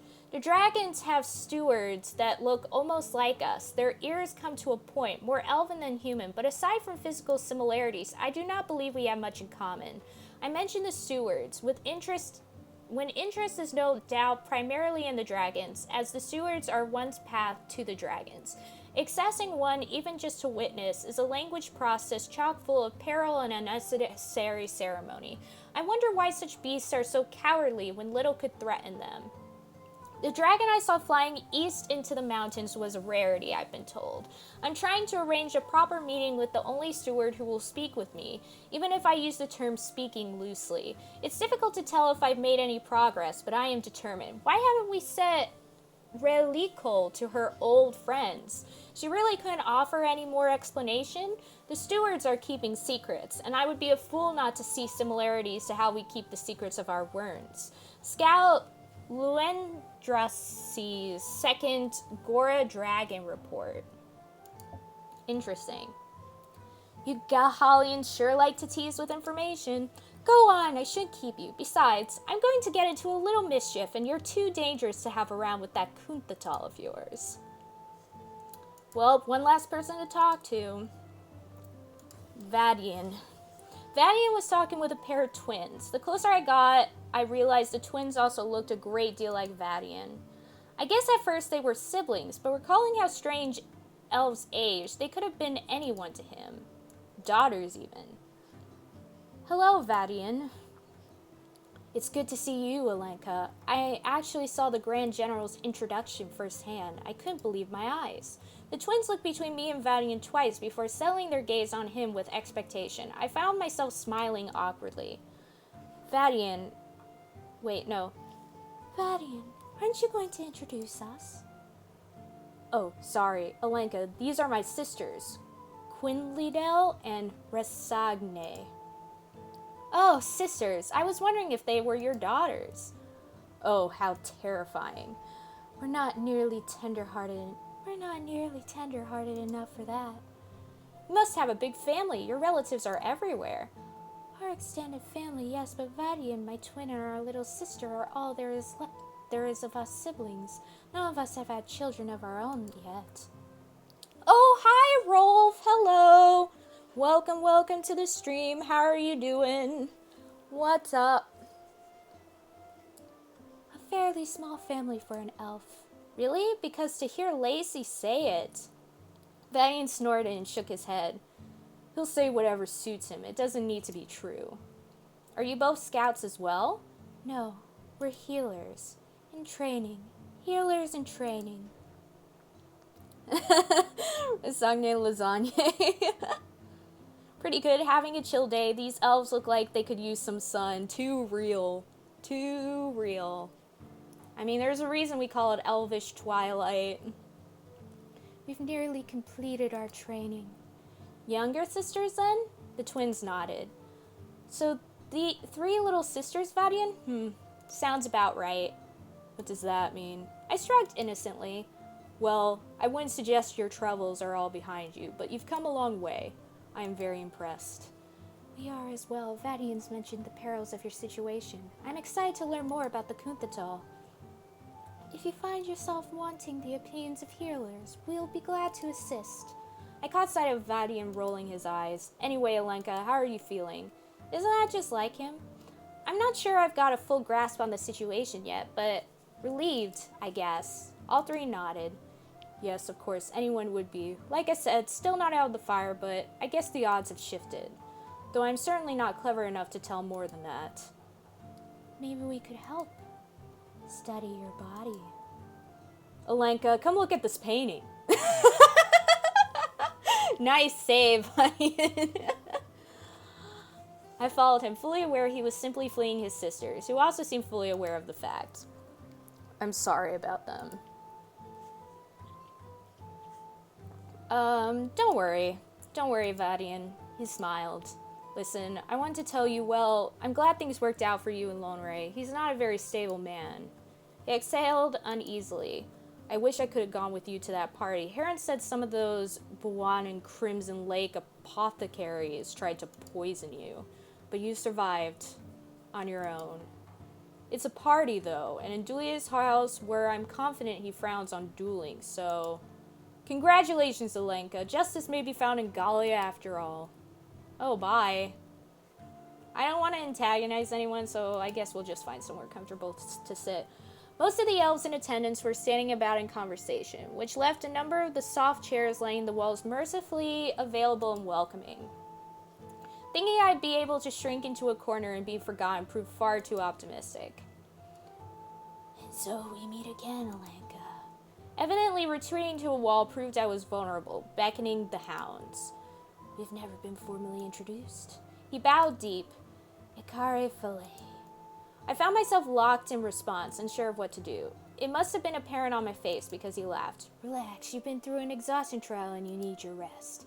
After all, it wouldn't do to have you at your half strength.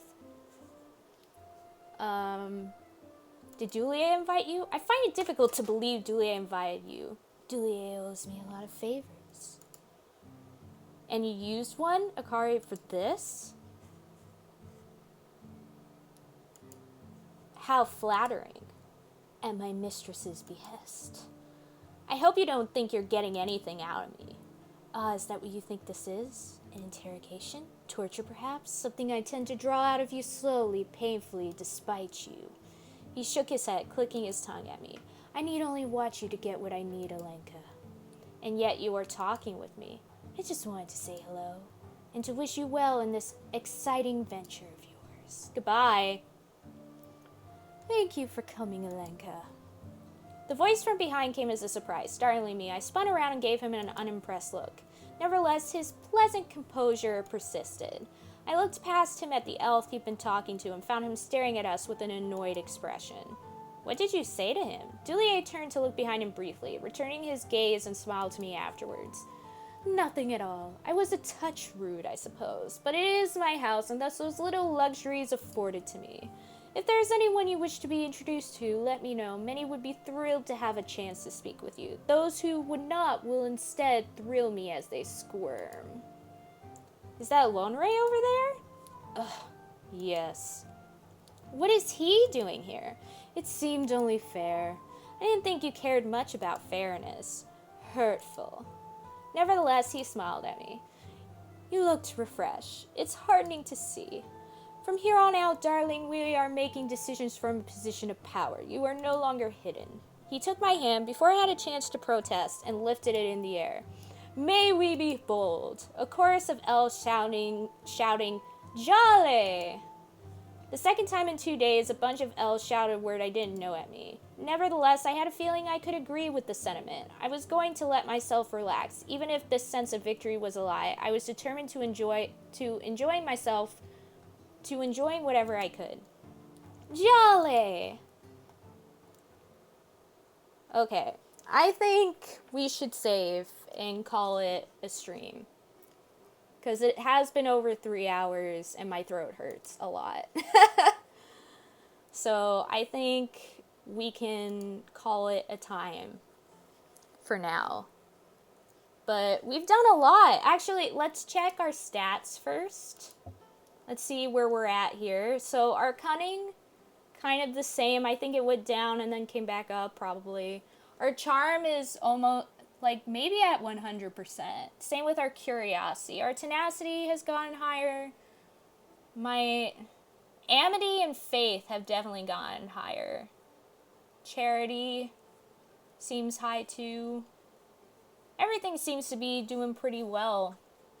In our inventory, we have the nightstand parchment, the shark comb, and the old scouting blade.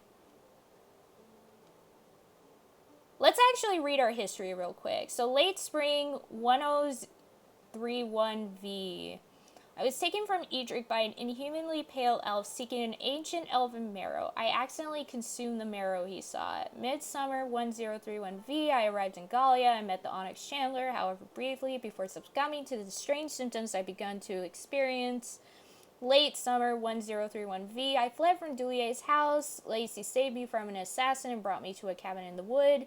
Midfall 1031V, after attending a bizarre party at Ranker Hold, home of Lonray, Heron, and Arnold's father, I procured Lonray's assistance in resisting Garls.